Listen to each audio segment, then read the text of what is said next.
खालसा वाहिगुरु जी की फतेह। पतत पावन भगत वत्सल कृपा निधान, जुग जुग अटल प्रगट गुरां की देह। प्रतख हर धन धन श्री गुरु ग्रंथ साहिब महाराज जी दी परम पवित्र सत संगत हजूरी दे अंदर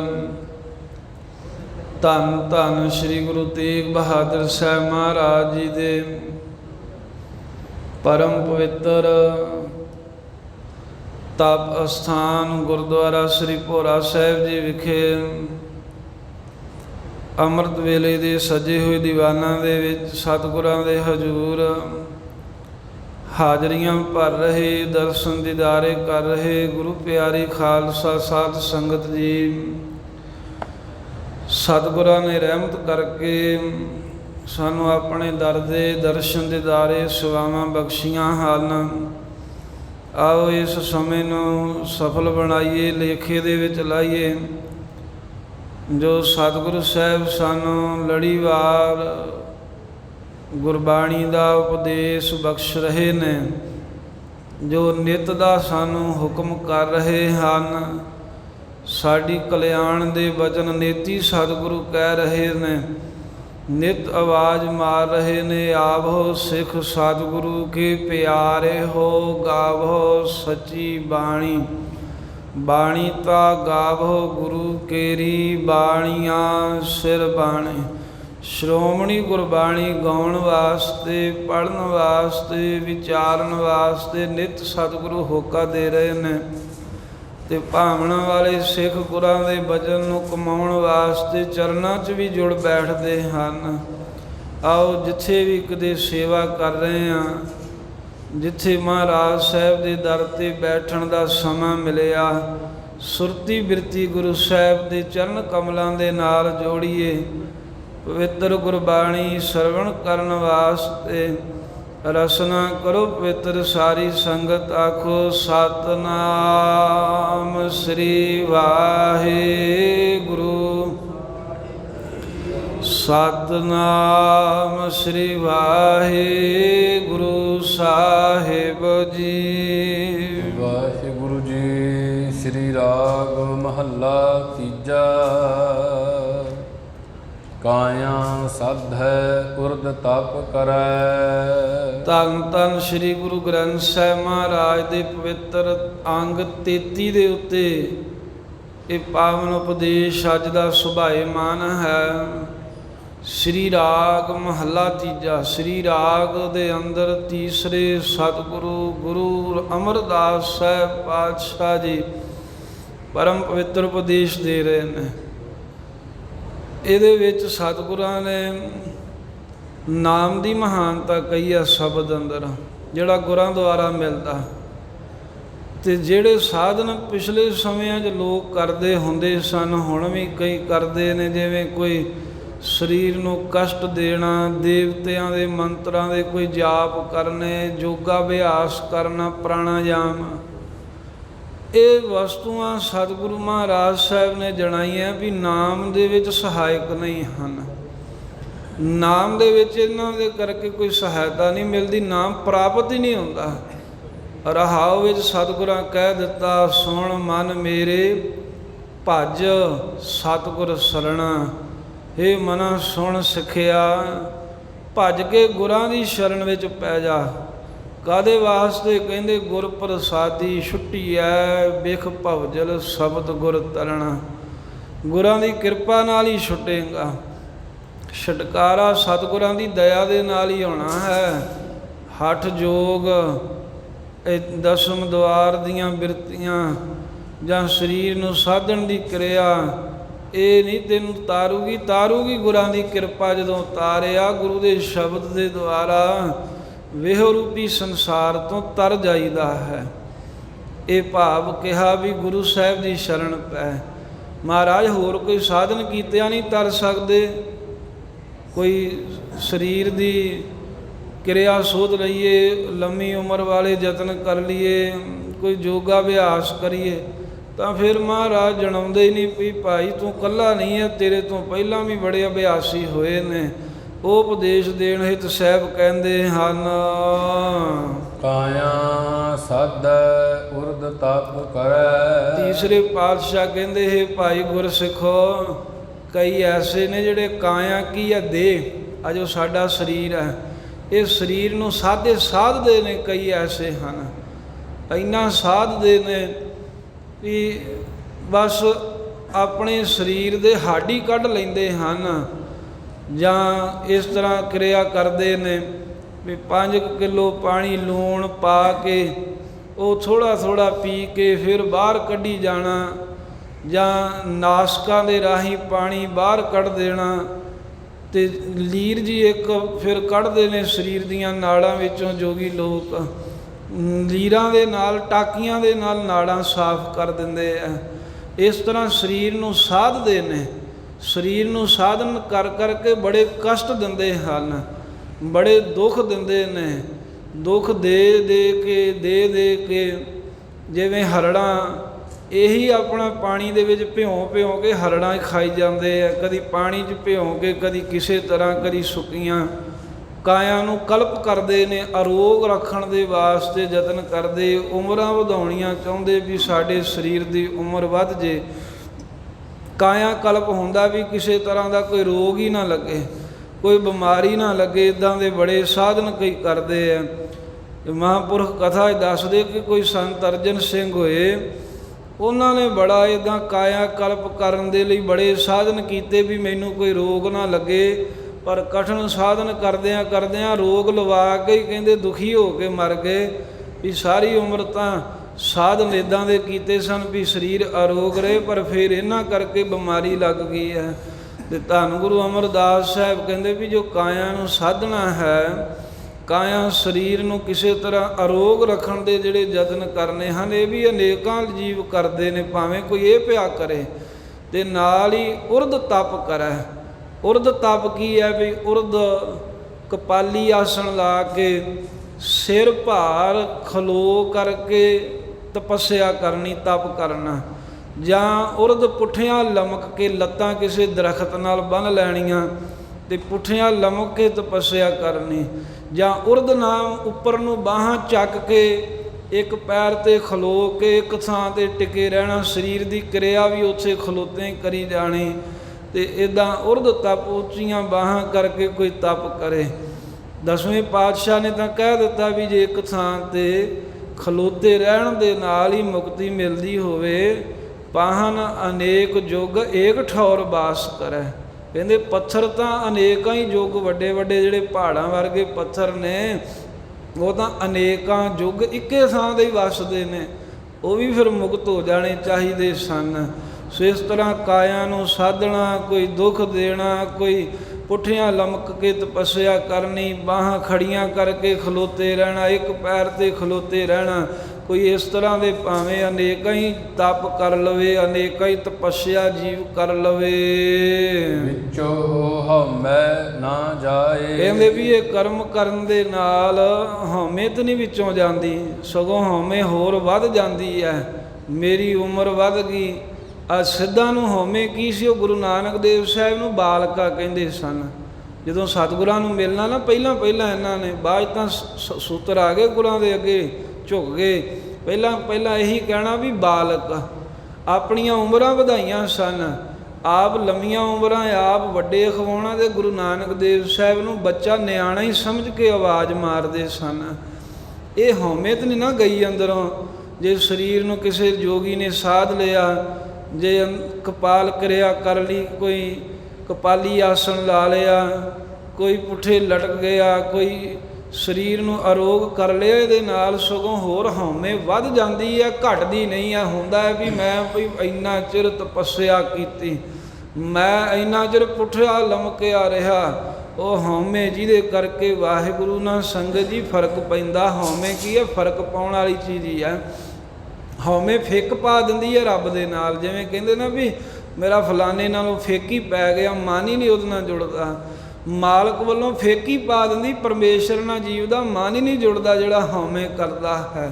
ਤੇ ਇਹ ਕਠਿਨ ਸਾਧਨ ਕਰਨ ਵਾਲਿਆਂ ਦੇ ਮਨ ਵਿੱਚੋਂ ਵੀ ਤਾਂ ਹਉਮੈ ਤਾਂ ਨਹੀਂ ਖਤਮ ਹੋਈ, ਇਹ ਮੈਂ ਮੇਰੀ ਹੰਗਤਾ ਮਮਤਾ ਨਹੀਂ ਮਰਦੀ। ਅਧਿਆਤਮ ਕਰਮ ਜੇ ਕਰੇ। ਤੇ ਫਿਰ ਸਤਿਗੁਰੂ ਸਾਹਿਬ ਕਹਿੰਦੇ ਭਾਵੇਂ ਕੋਈ ਅਧਿਆਤਮ ਕਰਮ ਕੀ ਆਤਮਾ ਸੰਬੰਧੀ ਕਰਮ। ਹੁਣ ਆਤਮਾ ਤਿੰਨ ਤਰ੍ਹਾਂ ਦੀ ਹੈ, ਇੱਕ ਸਾਧ ਸੰਗਤ ਗੌਣ ਆਤਮਾ ਹੈ, ਇੱਕ ਮਿਥਿਆ ਆਤਮਾ, ਇੱਕ ਮੁੱਖ ਆਤਮਾ ਹੈ। ਗੌਣ ਆਤਮਾ ਦੇ ਹੈ ਜਿਹੜੇ ਸਾਡੇ ਸੰਬੰਧੀ, ਕੋਈ ਧੀਆਂ ਪੁੱਤਰ, ਇਹਨੂੰ ਗੌਣ ਆਤਮਾ ਕਹਿ ਦਿੰਦੇ ਨੇ। ਤੇ ਮਿਥਿਆ ਆਤਮਾ ਜੋ ਸਾਡੀ ਦੇਹ, ਜੋ ਸਾਡਾ ਸਰੀਰ ਹੈ। ਤੇ ਮੁੱਖ ਆਤਮਾ ਜੋ ਅੰਦਰ ਸਾਖੀ ਚੇਤਨ ਹੈ, ਜਿਹੜਾ ਪਰਮੇਸ਼ਰ ਦੀ ਅੰਸ਼ ਹੈ। ਤੇ ਇਹ ਮੁੱਖ ਆਤਮਾ ਨੂੰ ਜੋ ਉਸ ਦੀ ਸਾਖਿਆਤਤਾ ਵਾਲੇ ਕਰਮ ਛੱਡ ਕੇ ਭਾਵੇਂ ਕੋਈ ਗੌਣ ਆਤਮਾ, ਮਿਥਿਆ ਆਤਮਾ ਵਾਲੇ ਜਿੰਨੇ ਮਰਜ਼ੀ ਕਰਮ ਕਰੇ, ਸੰਬੰਧੀਆਂ ਨੂੰ ਪਾਲੀ ਜਾਵੇ, ਰਿਸ਼ਤੇਦਾਰਾਂ ਨਾਲ ਸਾਂਝਾਂ ਵਧਾਈ ਜਾਵੇ। ਕਈ ਆਪਾਂ ਸਰੀਰ ਨੂੰ ਹੀ ਲਿੰਬਦੇ ਪੋਚਦੇ ਰਹਿੰਦੇ ਹਾਂ, ਇਹ ਕੋਈ ਮਿਥਿਆ ਆਤਮਾ ਸਰੀਰ ਲਈ ਕਰਮ ਕਰੀ ਜਾਵੇ, ਅਧਿਆਤਮ ਕਰਮ। ਇੱਦਾਂ ਵੀ ਲਿਖਿਆ ਹੈ ਗੀਤਾ ਦੇ ਭਾਵ ਦੇ ਵਿੱਚ, ਗੀਤਾ 'ਚ ਵੀ ਜਿਹੜਾ ਆਪਣੇ ਮਨ ਦੇ ਸੁਭਾਵ ਨਾਲ ਕਰਨ ਵਾਲੇ ਕੰਮ ਨੂੰ ਅਧਿਆਤਮ ਕਰਮ ਕਹਿੰਦੇ ਆ। ਆਪਣੀ ਮਰਜ਼ੀ ਅਨੁਸਾਰ ਵੀ ਜੋ ਮਨ ਚਾਹਿਆ ਉਹੀ ਕੰਮ ਕਰਨਾ, ਆਪਣੇ ਮਨ ਦੇ ਸੁਭਾਵ ਅਨੁਸਾਰ ਕਰਮ ਕਰਨਾ, ਜਾਂ ਆਪਣੇ ਸਰੀਰ ਨੂੰ ਸੁਖੀ ਰੱਖਣ ਵਾਲਾ ਕਰਮ ਕਰਨਾ। ਭਾਵ ਇਹੀ ਹੈ ਵੀ ਦੇਹੀ ਦੇ ਸੰਬੰਧੀਆਂ ਨੂੰ ਸੁੱਖ ਦੇਣ ਵਾਲੇ ਜਿੰਨੇ ਮਰਜ਼ੀ ਕੋਈ ਜੀਵ ਕਰਮ ਕਰ ਲਵੇ, ਜਿੰਨੇ ਮਰਜ਼ੀ ਕੋਈ ਉਦਮ ਕਰ ਲਵੇ, ਨਾਮ ਨਾ ਕਬ ਹੀ ਪਾਏ। ਇਹਨਾਂ ਕਰਮਾਂ ਦੇ ਕਰਕੇ ਪਰਮੇਸ਼ਰ ਦਾ ਨਾਮ ਤਾਂ ਨਹੀਂ ਕਦੀ ਪ੍ਰਾਪਤ ਹੋ ਸਕਦਾ। ਜਾਂ ਅਧਿਆਤਮ ਕਰਮ ਇਹ ਵੀ ਹੈ ਵੀ ਜੋ ਆਤਮਾ ਸੰਬੰਧੀ ਬਣਾਉਟੀ ਬਣਾਏ ਹੋਏ ਕਰਮ ਨੇ, ਵੀ ਆਤਮਿਕ ਗਿਆਤ ਵਾਸਤੇ ਆਤਮਾ ਨੂੰ ਸੋਝੀ ਹੋ ਜਾਵੇ, ਉਹਦੇ ਲਈ ਕੋਈ ਕਰਮ ਕਰਨੇ। ਦਸਮ ਦੁਆਰ ਦੇ ਵਿੱਚ ਸਵਾਸ ਚੜਾ ਲੈਣੇ, ਪ੍ਰਾਣਾਯਾਮ ਕਰਨਾ, ਯੋਗਾ ਅਭਿਆਸੀ ਬਣਨਾ, ਨੇਤੀ ਧੋਤੀ ਆਦਿਕ ਕਰਮ ਕਰਨੇ ਜਿਹੜੇ ਪਹਿਲਾਂ ਕਹੇ ਨੇ ਨਾ, ਵੀ ਨਾੜਾਂ ਨੂੰ ਸਾਫ਼ ਕਰ ਲੈਣਾ। ਇਹ ਨੇਤੀ ਧੋਤੀ ਆਦਿਕ ਕਰਮ ਕਰਨੇ ਜਿਹੜੇ ਆਤਮਾ ਨੂੰ ਗਿਆਨ ਦੇ ਸੰਬੰਧੀ। ਇਹਨਾਂ ਕਰਮ ਕਰਨ ਦੇ ਨਾਲ ਪਰਮੇਸ਼ਰ ਦਾ ਨਾਮ ਤਾਂ ਨਹੀਂ ਮਿਲਦਾ। ਮਛਿੰਦਰ ਨਾਥ ਨੇ ਥੋੜ੍ਹਾ ਯੋਗ ਅਭਿਆਸ ਕੀਤਾ ਸੀ, ਦਸਮ ਦੁਆਰ 'ਚ ਉਹਦੇ ਸਵਾਸ ਚੜ੍ਹੇ ਰਹਿੰਦੇ ਸਨ। ਪਰ ਰਾਜਾ ਸ਼ਿਵ ਨਾਭ ਜੋ ਸੰਗਲਾ ਦੀਪ ਦਾ ਰਾਜਾ, ਉਹਦਾ ਪਿਓ ਦਾ ਨਾਂ ਸੀ ਅਮਰੂ ਰਾਜਾ, ਉਹ ਮਰ ਗਿਆ।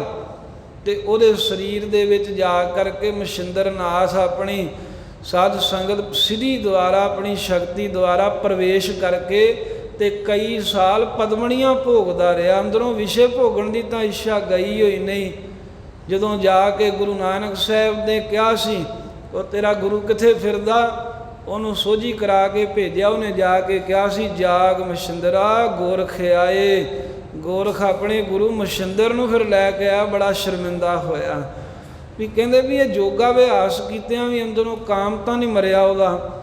ਮਛਿੰਦਰ ਨਾਥ ਕਿੱਡਾ ਵੱਡਾ ਯੋਗੀ, ਪਰ ਵਕਾਰ ਭੋਗਣ ਲਈ ਦੂਸਰੇ ਦੇ ਸਰੀਰ ਵਿੱਚ ਪ੍ਰਵੇਸ਼ ਕਰਕੇ ਪਦਮਣੀਆਂ ਭੋਗਦਾ ਰਿਹਾ।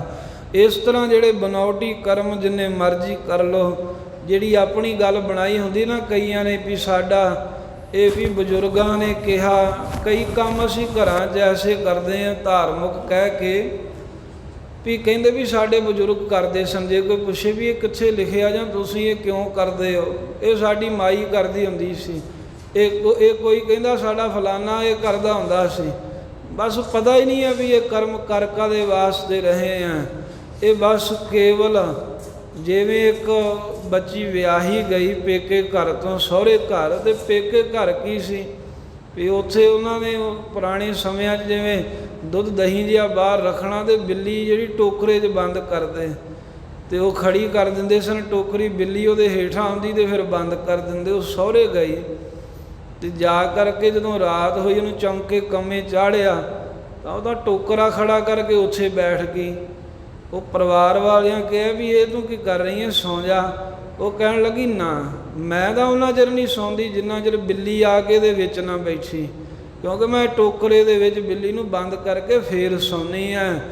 ਉਹਨਾਂ ਨੇ ਪੁੱਛਿਆ, ਉਹਨਾਂ ਆਖਿਆ ਵੀ ਸਾਡੇ ਤਾਂ ਬਿੱਲੀ ਕੋਈ ਹੈ ਹੀ ਨਹੀਂ। ਉਹ ਕਹਿੰਦੇ ਮੈਂ ਆਪਣੇ ਪੇਕੇ ਘਰ ਉਹਨਾਂ ਚਿਰ ਸੌਂਦੀ ਨਹੀਂ ਸੀ ਜਿੰਨਾ ਚਿਰ ਬਿੱਲੀ ਨੂੰ ਟੋਕਰੀ ਦੇ ਵਿੱਚ ਨਹੀਂ ਸੀ ਪਾ ਲੈਂਦੀ, ਕਿਉਂਕਿ ਦਹੀਂ ਦੁੱਧ ਦੀ ਰੱਖਿਆ ਨਹੀਂ ਫਿਰ ਰਹਿੰਦੀ। ਉਹ ਸਾਰੇ ਹੱਸਣ ਲੱਗ ਪਏ ਸਹੁਰੇ ਘਰ ਦੇ। ਕਹਿਣ ਲੱਗੇ ਠੀਕ ਹੈ, ਉੱਥੇ ਤੂੰ ਇਹ ਕਰਮ ਕਰਦੀ ਸੀ ਕਿਉਂਕਿ ਉੱਥੇ ਜ਼ਰੂਰਤ ਸੀ। ਇੱਥੇ ਤਾਂ ਅਸੀਂ ਇਹੋ ਜਿਹਾ ਕੋਈ ਬਿੱਲੀ ਯਾਦ ਕੇ ਰੱਖੀ ਹੋਈ ਨਹੀਂ, ਪਾਲੀ ਹੋਈ ਨਹੀਂ ਹੈ, ਫਿਰ ਉਹਨੂੰ ਟੋਕਰੀ 'ਚ ਕੀ ਲੁਕਾ ਕੇ ਰੱਖਣਾ ਹੈ? ਇਹ ਫਿਰ ਮਿਥਿਆ ਕਰਮ ਹੋ ਗਏ ਨਾ। ਜਿੱਥੇ ਲੋੜ ਹੋਵੇ ਉੱਥੇ ਤਾਂ ਕੰਮ ਕਰਨਾ, ਜਿੱਥੇ ਲੋੜ ਨਾ ਹੋਵੇ ਉੱਥੇ ਬੰਦਾ ਜਾ ਕੇ ਆਖੇ ਅਸੀਂ ਤਾਂ ਇੱਦਾਂ ਹੀ ਕਰਦੇ ਹੁੰਦੇ ਹਾਂ, ਸਾਡੀ ਤਾਂ ਇਹੀ ਆਦਤ ਹੈ, ਸਾਡਾ ਤਾਂ ਇਹੀ ਨਿਤਨੇਮ ਹੈ। ਇਹ ਫਿਰ ਮੂਰਖਾਂ ਵਾਲੀ ਗੱਲ ਹੀ ਹੈ ਨਾ। ਇਹੋ ਜਿਹੇ ਜਿਹੜੇ ਕਰਮ ਕਰਨੇ ਨੇ ਇਹਨਾਂ ਦੇ ਨਾਲ ਕਦੀ ਵਾਹਿਗੁਰੂ ਦਾ ਨਾਮ ਨਹੀਂ ਪ੍ਰਾਪਤ ਹੁੰਦਾ।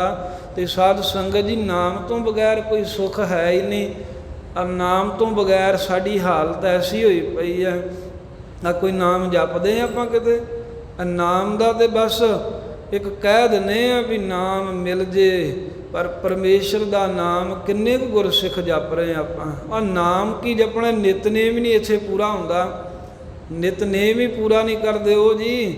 ਉਹ ਰਾਤ ਸੁੱਤੇ ਹੀ ਨਹੀਂ ਸੀ, ਔਰ ਸਵੇਰੇ ਉੱਠ ਨਹੀਂ ਹੋਇਆ, ਉਹ ਕੰਮ ਫਲਾਣੇ ਚਲੇ ਗਏ, ਇੱਦਾਂ ਹੀ ਬਸ ਗੱਲਾਂ ਬਾਤਾਂ ਦੇ ਵਿੱਚ ਹੀ ਆਪਣੇ ਆਪ ਨੂੰ ਧੋਖਾ ਦੇ ਕੇ ਸਮਾਂ ਖਰਾਬ ਕਰ ਲਿਆ।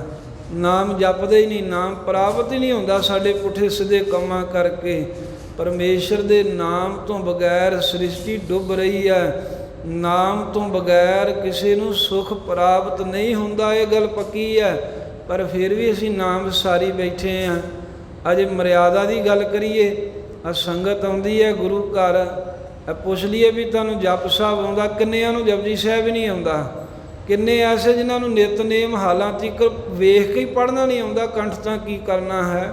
ਕਈਆਂ ਨੇ ਤਾਂ ਹਾਲਾਂ ਤੀਕਰ ਕਕਾਰ ਹੀ ਨਹੀਂ ਪਹਿਨੇ।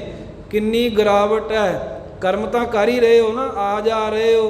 ਕਿੱਥੇ ਚੱਲੇ ਜੀ? ਗੁਰਦੁਆਰੇ ਚੱਲੇ। ਕਿੱਥੇ ਚੱਲੇ ਜੀ? ਸੇਵਾ ਕਰਨ ਚੱਲੇ। ਕਿੱਥੇ ਲੰਗਰ ਪਕਾਉਣ ਦੀ ਸੇਵਾ ਕਰਨੀ ਹੈ, ਜਾਂ ਉੱਥੇ ਫਲਾਣੇ ਥਾਂ ਦੇ ਜੋੜੇ ਘਰ 'ਚ ਸੇਵਾ ਕਰਨੀ ਹੈ, ਝਾੜੂ ਦੇਣਾ ਹੈ, ਇਮਾਰਤ ਬਣ ਰਹੀ ਉੱਥੇ ਸੇਵਾ ਕਰਨੀ। ਕਹਿ ਤਾਂ ਇਹੀ ਦਿੰਦੇ ਆ ਨਾ ਆਪਣੇ ਨਗਰ 'ਚ, ਘਰ ਦੇ ਵਿੱਚ, ਵੀ ਮੈਂ ਤਾਂ ਸੇਵਾ ਕਰਨ ਚੱਲਿਆ। ਕਕਾਰ ਵੇਖੋ ਹਾਲਾਂ ਤੀਕਰ ਨਹੀਂ ਪਾਏ, ਨਿਤਨੇਮ ਹਾਲਾਂ ਤੀਕਰ ਨਹੀਂ ਆਉਂਦਾ, ਨਾਮ ਹਾਲਾਂ ਤੀਕਰ ਨਹੀਂ ਜਪਿਆ। ਇਹੋ ਜਿਹੇ ਕਰਮ ਜਿੰਨੇ ਮਰਜ਼ੀ ਕਰੀ ਜਾਓ, ਪਾਤਸ਼ਾਹ ਜੀ ਕਹਿੰਦੇ ਵਾਹਿਗੁਰੂ ਦਾ ਨਾਮ ਤੇ ਨਾਮ ਦਾ ਆਨੰਦ ਨਹੀਂ ਕਦੀ ਪ੍ਰਾਪਤ ਹੋਵੇਗਾ। ਗੁਰ ਕੈ ਸ਼ਬਦ ਜੀਵਤ ਮਰੈ। ਮਹਾਰਾਜ ਫਿਰ ਇਹ ਹਉਮੈ ਕਿਵੇਂ ਮਰੂ, ਇਹ ਨਾਮ ਕਿਵੇਂ ਮਿਲੂਗਾ? ਕਹਿੰਦੇ ਗੁਰ ਸ਼ਬਦ ਦੀ ਕਮਾਈ ਕਰਕੇ। ਗੁਰੂ ਮਹਾਰਾਜ ਦੀ ਬਾਣੀ ਦੀ ਕਮਾਈ ਕਰਨੀ ਪਊਗੀ, ਅਭਿਆਸ ਤਾਂ ਕਰਨਾ ਹੀ ਪਊਗਾ ਨਾ। ਆ ਹੁਣ ਕੋਈ ਨੌਕਰੀ ਕਰਦਾ, ਉਹਨੂੰ ਟਾਈਮ ਤਾਂ ਲਾਉਣਾ ਹੀ ਪੈਂਦਾ, ਫੇਰ ਹੀ ਤਨਖਾਹ ਮਿਲਦੀ ਹੈ ਨਾ। ਵੀ ਕੋਈ ਹੱਥ ਲਾ ਕੇ ਆਖੇ ਮੈਂ ਭੱਜ ਜਾਂ ਕਿਤੇ, ਕੋਈ ਤਾਂ 8-8 ਘੰਟੇ, ਕਈ ਤਾਂ ਐਸੇ ਉਹਨਾਂ ਨੂੰ 12-12 ਘੰਟੇ ਖੜਨਾ ਪੈਂਦਾ, 24-24 ਘੰਟੇ ਵੀ ਕਈ ਵਾਰ ਮਿਲਦਾ ਨਹੀਂ ਸਮਾਂ, ਐਨ ਖੜੇ ਪੈਰ ਰਹਿਣਾ ਪੈਂਦਾ ਹੈ, ਫੇਰ ਹੀ ਤਨਖਾਹ ਮਿਲਦੀ ਹੈ ਨਾ। ਉਹ ਵੀ ਤਾਂ ਕਰਦੇ ਹੀ ਹੈ ਨਾ ਔਖੇ ਸੌਖੇ ਹੋ ਕੇ। ਜਦੋਂ ਸ਼ਬਦ ਦੀ ਗੱਲ ਆਵੇ ਉਹ ਕਹਿੰਦੇ ਵਾਰ-ਵਾਰ ਪੜ੍ਹਨ ਦਾ ਕੀ ਫਾਇਦਾ।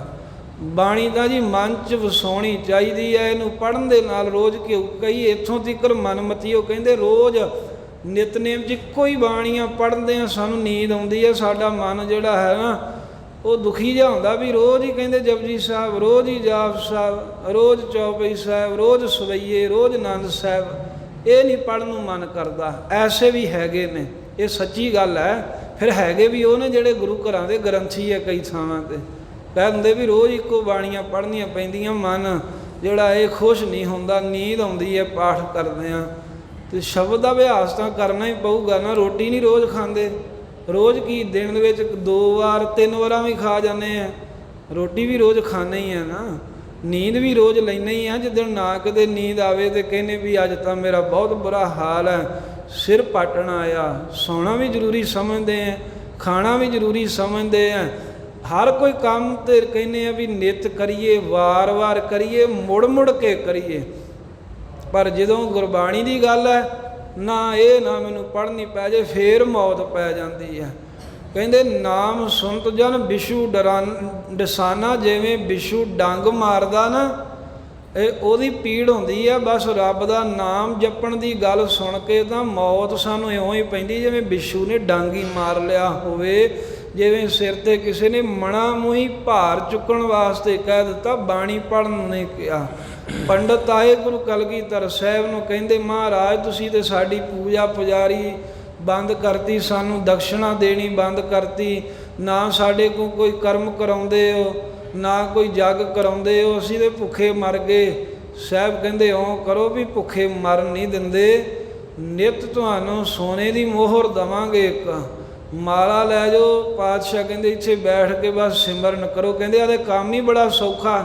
ਮਾਲਾ ਫੜ ਕੇ ਬੈਠ ਗਏ। ਕੁਝ ਕੁ ਸਮੇਂ ਬਾਅਦ ਆਲਸ ਆਇਆ। ਸਤਿਗੁਰਾਂ ਕਿਹਾ ਸੀ ਇਹਨਾਂ ਨੂੰ ਸਾਰਾ ਦਿਨ ਉੱਠਣ ਨਹੀਂ ਦੇਣਾ, ਸਿੰਘ ਪਹਿਰੇ 'ਤੇ ਵੀ ਲਾਏ ਸਨ। ਉਹ ਗੋਡਾ ਜਿਹਾ ਤਾਂ ਕਰਕੇ ਉੱਠਣ ਲੱਗਣ, ਉਹ ਫਿਰ ਦਬਕਾ ਜਿਹਾ ਮਾਰਨ ਤੇ ਬੈਠੇ ਰਹਿਣ। ਜਦੋਂ ਸ਼ਾਮਾਂ ਨੂੰ ਆਏ ਸਤਿਗੁਰੂ ਸਾਹਿਬ ਜੀ ਮੋਹਰਾਂ ਦੇਣ ਲੱਗੇ, ਕਹਿਣ ਲੱਗੇ ਮਹਾਰਾਜ ਰਹਿਣ ਦਿਓ ਮੋਹਰਾਂ, ਆਹ ਲਓ ਮਾਲਾ, ਅਸੀਂ ਹੋਰ ਕਿਤੇ ਜਾ ਕੇ ਹੀਲਾ ਵਸੀਲਾ ਕਰ ਲਾਂਗੇ, ਇਹ ਤਾਂ ਬੜਾ ਔਖਾ ਕੰਮ ਹੈ, ਇਹ ਨਹੀਂ ਸਾਥੋਂ ਹੋਣਾ। ਵੇਖੋ ਮਾਲਾ ਹੀ ਫੇਰ ਨਹੀਂ ਸੀ ਬਹਿ ਕੇ, ਪਰ ਇਹ ਵੀ ਕੰਮ ਔਖਾ ਲੱਗਾ। ਕਈ ਐਸੇ ਗ੍ਰੰਥੀ ਸਿੰਘ ਜਿਹੜੇ ਆਪਣੀਆਂ ਪੋਸਟਾਂ ਬਦਲ ਕੇ ਦਫ਼ਤਰਾਂ 'ਚ ਲੱਗ ਗਏ।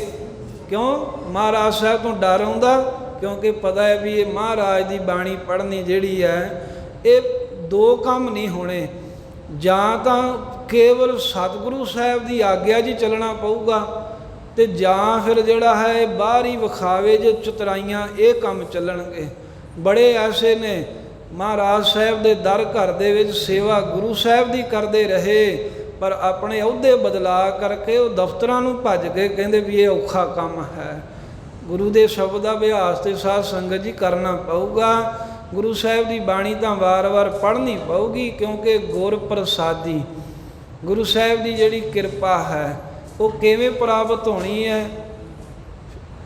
ਪੜ੍ਹਦੇ ਤੋਂ ਗੁਰ ਕੈ ਸ਼ਬਦ ਜੀਵਤ ਮਰੈ। ਕਹਿੰਦੇ ਗੁਰਾਂ ਦੇ ਸ਼ਬਦ ਦੀ ਕਮਾਈ ਕਰੋ, ਗੁਰੂ ਦੇ ਉਪਦੇਸ਼ ਦੀ ਕਮਾਈ ਕਰੋ, ਫਿਰ ਕੀ ਹੋਊਗਾ? ਜੀਵਤ ਮਰੈ, ਜੀਵਤ ਭਾਵ ਤੋਂ ਮਰ ਜੇ। ਮੇਟ ਦੇ ਹਾਮੇ ਆ ਮੈਂ ਮੇਰੀ ਮੁਕਾ ਦੇ, ਫਿਰ ਆਪਣੀ ਜਾਤ ਵੀ ਮੇਰੀ ਫਲਾਨੀ ਜਾਤ ਹੈ, ਮੇਰਾ ਫਲਾਨਾ ਅਹੁਦਾ ਹੈ, ਮੇਰੇ ਕੋਲ ਇੰਨੇ ਪੈਸੇ ਨੇ, ਮੇਰੇ ਅੱਗੇ ਪਿੱਛੇ ਲੋਕ ਫਿਰਦੇ ਹਨ, ਇਹ ਸਭ ਕੁਝ ਖਤਮ ਕਰਕੇ ਜੀਵਤ ਭਾਵ ਤੋਂ ਮਰ ਜਾਵੇ। ਆਪਣੇ ਅੰਦਰੋਂ ਅਹੰ ਭਾਵ ਹਉਮੈ ਹੰਕਾਰ ਨੂੰ ਮੇਟ ਦਵੇ। ਹਰਿ ਨਾਮ ਵਸੈ ਮਨ ਆਏ। ਫੇਰ ਹਰੀ ਦਾ ਨਾਮ ਮਨ 'ਚ ਆ ਕੇ ਵਸ ਜਾਂਦਾ, ਫੇਰ ਵਾਹਿਗੁਰੂ ਦਾ ਸਿਮਰਨ ਚੱਲ ਪੈਂਦਾ ਹੈ। ਹੋਰ ਸਾਧਨ ਕੀਤਿਆਂ ਕੁਝ ਨਹੀਂ ਮਿਲਦਾ। ਗੁਰੂ ਸਾਹਿਬ ਦੇ ਸ਼ਬਦ ਦੀ ਕਮਾਈ ਕੀਤਿਆਂ ਹਉਮੈ ਨੂੰ ਮਿਟਿਆਂ ਸੁਤੇ ਸਿਧ ਵਾਹਿਗੁਰੂ ਦਾ ਨਾਮ ਅੰਦਰ ਵਸ ਜਾਂਦਾ। ਅੰਦਰ ਫਿਰ ਨਾਮ ਰੋਮ ਰੋਮ ਕਰਕੇ ਚੱਲਣ ਲੱਗ ਪੈਂਦਾ ਏ। ਸੁਣ ਮਨ ਮੇਰੇ ਭਜ ਸਤ ਗੁਰ ਸਰਣਾ। ਧੰਨ ਗੁਰੂ ਅਮਰਦਾਸ ਸਾਹਿਬ ਕਹਿੰਦੇ ਉਹ ਮਨਾ ਸੁਣ, ਇੱਧਰ ਸੱਜੇ ਖੱਬੇ ਹਰ ਪਾਸੇ ਤੂੰ ਫਿਰ ਕੇ ਆਉਣਾ ਹੈ, ਸਭ ਪਾਸੇ ਤੂੰ ਜਾਣਾ ਏ, ਮੇਰੀ ਵੀ ਸਿੱਖਿਆ ਸੁਣ। ਭੱਜ, ਕਹਿੰਦੇ ਭੱਜ ਕੇ ਦੌੜ ਕਰਕੇ ਸਤਿਗੁਰੂ ਸਾਹਿਬ ਜੀ ਦੀ ਚਰਨ ਸ਼ਰਨ ਵਿੱਚ ਪੈ ਜਾ। ਭੱਜ ਕੇ ਜਾਈਦਾ ਨਾ ਉਸ ਪਾਸੇ ਜਿੱਧਰ ਦੀ ਬਹੁਤੀ ਖਿੱਚ ਹੋਵੇ, ਜਿਹੜੇ ਪਾਸੇ ਨੂੰ ਜਾਣ ਦਾ ਬਹੁਤਾ ਹੀ ਚਾਅ ਹੋਵੇ, ਉਧਰ ਨੂੰ ਭੱਜ ਕੇ ਜਾਈਦਾ ਹੈ। ਜੇ ਕੋਈ ਬੰਦਾ ਕਿਸੇ ਇੱਕੇ ਪਾਸੇ ਨੂੰ ਜਾਵੇ, ਕਹਿੰਦੇ ਵੀ ਫਲਾਣੇ ਬੰਨੇ ਬੜਾ ਭੱਜ ਕੇ ਜਾਣਾ ਹੈ। ਭੱਜਣ ਤੋਂ ਭਾਵ ਉਹ ਜ਼ਰੂਰੀ ਨਹੀਂ ਹੁੰਦਾ ਵੀ ਉਹ ਸਰੀਰ ਕਰਕੇ ਤੇਜ਼ ਦੌੜਨਾ। ਭੱਜਣ ਦਾ ਭਾਵ ਹੁੰਦਾ ਵੀ ਬਸ ਉਧਰ ਨੂੰ ਹੀ ਝੁਕਾਅ ਹੋ ਜਾਣਾ ਵੀ ਹੁਣ ਮੈਂ ਉਸੇ ਪਾਸੇ ਹੀ ਜਾਣਾ ਹੈ। ਅਤੇ ਤੀਸਰੇ ਸਤਿਗੁਰੂ ਕਹਿੰਦੇ ਮਨਾ ਸੁਣ ਸਾਡੀ ਸਿੱਖਿਆ, ਅਤੇ ਭੱਜ ਕੇ ਦੁਨੀਆ ਵੱਲੋਂ, ਭੱਜ ਕੇ ਸੰਸਾਰੀ ਮੋਹ ਵੱਲੋਂ ਸਤਿਗੁਰੂ ਸਾਹਿਬ ਜੀ ਦੀ ਚਰਨ ਸ਼ਰਨ ਦੇ ਵਿੱਚ ਪੈ ਜਾ, ਗੁਰਾਂ ਦਾ ਓਟ ਆਸਰਾ ਲੈ ਲਾ। ਗੁਰ ਪ੍ਰਸਾਦੀ ਛੁਟੀਐ। ਉਹਦਾ ਕਾਰਨ ਇਹ ਹੈ ਵੀ ਜਿਹੜਾ ਛੁਟਕਾਰਾ ਹੀ ਉਹਨਾਂ ਇਹ ਗੁਰਾਂ ਦੀ ਪ੍ਰਸਾਦੀ ਕਿਰਪਾ ਕਰਕੇ ਹੋਣਾ। ਛੁਟਕਾਰਾ ਦੇ ਗੁਰੂ ਦੀ ਰਹਿਮਤ ਕਰਕੇ ਹੋਣਾ। ਤੇ ਗੁਰੂ ਸਾਹਿਬ ਨੇ ਕਿਰਪਾ ਤਾਂ ਕਰਨੀ ਹੈ ਜੇ ਗੁਰਾਂ ਦਾ ਬਚਨ ਕਮਾਇਆ, ਗੁਰੂ ਸਾਹਿਬ ਦੇ ਬਚਨਾਂ ਦੇ ਅਮਲ ਕੀਤਾ, ਗੁਰੂ ਸਾਹਿਬ ਦੇ ਬਚਨ ਨੂੰ ਸਤ ਕਰਕੇ ਮੰਨਿਆ, ਗੁਰਬਾਣੀ ਨੂੰ ਸਤ ਕਰਕੇ ਮੰਨਿਆ, ਫੇਰ ਹੀ ਗੁਰੂ ਖੁਸ਼ ਹੋਵੇਗਾ ਨਾ। ਗੁਰ ਪ੍ਰਸਾਦੀ। ਤੇ ਜਦੋਂ ਗੁਰਾਂ ਦੀ ਪ੍ਰਸੰਨਤਾ ਹੋ ਗਈ ਫੇਰ ਛੁੱਟੀ ਹੈ, ਫਿਰ ਜੰਮਣ ਮਰਨ ਤੋਂ, ਹੰਗਤਾ ਮਮਤਾ ਤੋਂ, ਆ ਦੁੱਖਾਂ ਤੋਂ ਖਹਿੜਾ ਛੁੱਟ ਜਾਵੇਗਾ। ਵੇਖ ਭਵ ਜਲ ਸ਼ਬਦ ਗੁਰ ਤਰਣਾ। ਵੇਖ ਵੇਹੋ ਰੂਪੀ ਭਵਜਲ ਸੰਸਾਰ ਸਮੁੰਦਰ ਹੈ, ਗੁਰੂ ਦੇ ਸ਼ਬਦ ਦੁਆਰਾ ਹੀ ਇਹ ਤੋਂ ਤਰਨਾ ਹੋਵੇਗਾ। ਭਾਈ ਮਰਦਾਨਾ ਤੇ ਬਾਲਾ ਜੀ ਸਤਿਗੁਰਾਂ ਨਾਲ ਹੀ ਜਾ ਰਹੇ ਸਨ। ਤੁਰਦਿਆਂ ਧਰਤੀ ਮੁੱਕ ਗਈ, ਸਮੁੰਦਰ ਆ ਗਿਆ। ਮਹਾਰਾਜ ਹੁਣ ਤੇ ਕੋਈ ਬੇੜਾ ਵੀ ਨਹੀਂ, ਜਹਾਜ਼ ਵੀ ਨਹੀਂ ਹੈ, ਕਿਵੇਂ ਕਰੀਏ? ਗੁਰੂ ਨਾਨਕ ਦੇਵ ਸਾਹਿਬ ਕਹਿੰਦੇ ਵੀ ਸਾਡੇ ਮਗਰ ਵਾਹਿਗੁਰੂ ਵਾਹਿਗੁਰੂ ਕਰਦੇ ਆਓ। ਕਰੀ ਗਏ ਸਿਮਰਨ ਕਰਦਿਆਂ ਉਹ ਦੂਰ ਲੰਘ ਗਏ। ਵਿੱਚੋਂ ਜੇ ਭਾਈ ਮਰਦਾਨੇ ਨੇ ਵੇਖਿਆ ਸੀ ਵੀ ਇਹ ਵੀ ਤਾਂ ਵੇਖੀਏ ਵੀ ਭਲਾ ਜਿਵੇਂ ਵਾਹਿਗੁਰੂ ਨਹੀਂ ਕਹਿੰਦਾ ਤਾਂ ਫੇਰ ਕੀ ਫਰਕ ਪੈਂਦਾ। ਉਹ ਵਾਹਿਗੁਰੂ ਕਹਿਣਾ ਬੰਦ ਕੀਤਾ ਤਾਂ ਗੋਤੇ ਆਏ ਫਿਰ 2-3 ਰਾਂ। ਉਹ ਭਾਈ ਬਾਲੇ ਨੇ ਸਤਿਗੁਰਾਂ ਵੇਖਿਆ, ਕਹਿੰਦੇ ਵਾਹਿਗੁਰੂ ਕਹਿ ਮਰਦਾਨਿਆ। ਉਸੇ ਵੇਲੇ ਪਾਣੀ ਦੇ ਉੱਪਰ ਗੁਰੂ ਦੇ ਸ਼ਬਦ ਕਰਕੇ ਪਾਣੀ 'ਤੇ ਵੀ ਤੈਰਨ ਲੱਗ ਜਾਈਦਾ ਹੈ। ਗੁਰ ਸ਼ਬਦ ਦੀ ਕਮਾਈ ਕਰਨ ਵਾਲੇ ਭਾਵੇਂ ਪਾਣੀ 'ਤੇ ਤੁਰੇ ਫਿਰਨ। ਇੱਥੇ 2010 ਤੀਕਰ ਇੱਕ ਬਜ਼ੁਰਗ ਗੁਰੂ ਤੇਗ ਬਹਾਦਰ ਸਾਹਿਬ ਜੀ ਦਾ ਜੋ ਸਾਹਮਣੇ ਸਰੋਵਰ ਹੈ ਨਾ, ਇਹ 'ਚ ਇਸ਼ਨਾਨ ਕਰਦਿਆਂ ਵੇਖਿਆ। ਗੁਟਕਾ ਸਾਹਿਬ ਉਹਦੇ ਹੱਥ ਵਿੱਚ ਹੁੰਦੇ ਸਨ 2, ਇੱਕ ਨਿਤਨੇਮ ਦਾ ਅਤੇ ਇੱਕ ਸੁਖਮਨੀ ਸਾਹਿਬ ਦਾ। ਉਹ ਹੱਥ ਵਿੱਚ ਫੜ ਕੇ ਬਾਹਾਂ ਤਾਂ ਨੂੰ ਕਰਕੇ ਤੇ ਸਰੋਵਰ ਦੇ ਵਿਚਕਾਏ ਚਲੇ ਜਾਂਦਾ ਸੀ। ਅਤੇ ਜਾਂਦਾ ਕਿਵੇਂ ਸੀ ਇਹ ਵੀ ਨਹੀਂ ਪਤਾ ਲੱਗਦਾ। ਉੱਥੇ ਖਲੋਤਾ ਰਹਿੰਦਾ, ਫਿਰ ਨਿਤਨੇਮ ਕਰਦਾ, ਸੁਖਮਨੀ ਸਾਹਿਬ ਦਾ ਪਾਠ ਕਰਦਾ। ਰੋਜ਼ ਦਾ ਉਹਦਾ ਕਰਮ ਸੀ। ਜਿਵੇਂ ਆਪਾਂ ਕਿਤੇ ਹੇਠਾਂ ਆਪਣੇ ਕੁਝ ਪੈਰਾਂ ਦੇ ਹੋਵੇ ਪਾਣੀ ਦੇ ਵਿੱਚ ਖਲੋਤੇ ਹੋਈਏ ਨਾ, ਇਸੇ ਅਵਸਥਾ ਇਸੇ ਪੋਜੀਸ਼ਨ ਦੇ ਵਿੱਚ ਰਹਿੰਦੇ ਹੀ ਉਹ ਜਾਂਦਾ ਸੀ। ਅਤੇ ਇਸੇ ਤਰ੍ਹਾਂ ਆਉਂਦਾ। ਇੱਕ ਵੀ ਛਿੱਟਾ ਗੁਰਬਾਣੀ ਦੇ ਗੁਟਕਾ ਸਾਹਿਬ ਦੇ ਪਾਣੀ ਦਾ ਨਹੀਂ ਪੈਣ ਦਿੱਤਾ ਅਤੇ ਟੇਢਾ ਹੋ ਕੇ ਤੈਰ ਕੇ ਨਹੀਂ ਜਾਂਦਾ, ਫਿਰ ਸਿੱਧਾ ਖਲੋਤਿਆਂ ਉੱਥੇ ਉਹ ਗੁਰਬਾਣੀ ਦਾ ਪਾਠ ਕਰਦਾ, ਮਹਾਰਾਜ ਸਾਹਿਬ ਜੀ ਦੀ ਸੁਖਮਨੀ ਸਾਹਿਬ ਨਿਤਨੇਮ ਪੜ੍ਹਦਾ।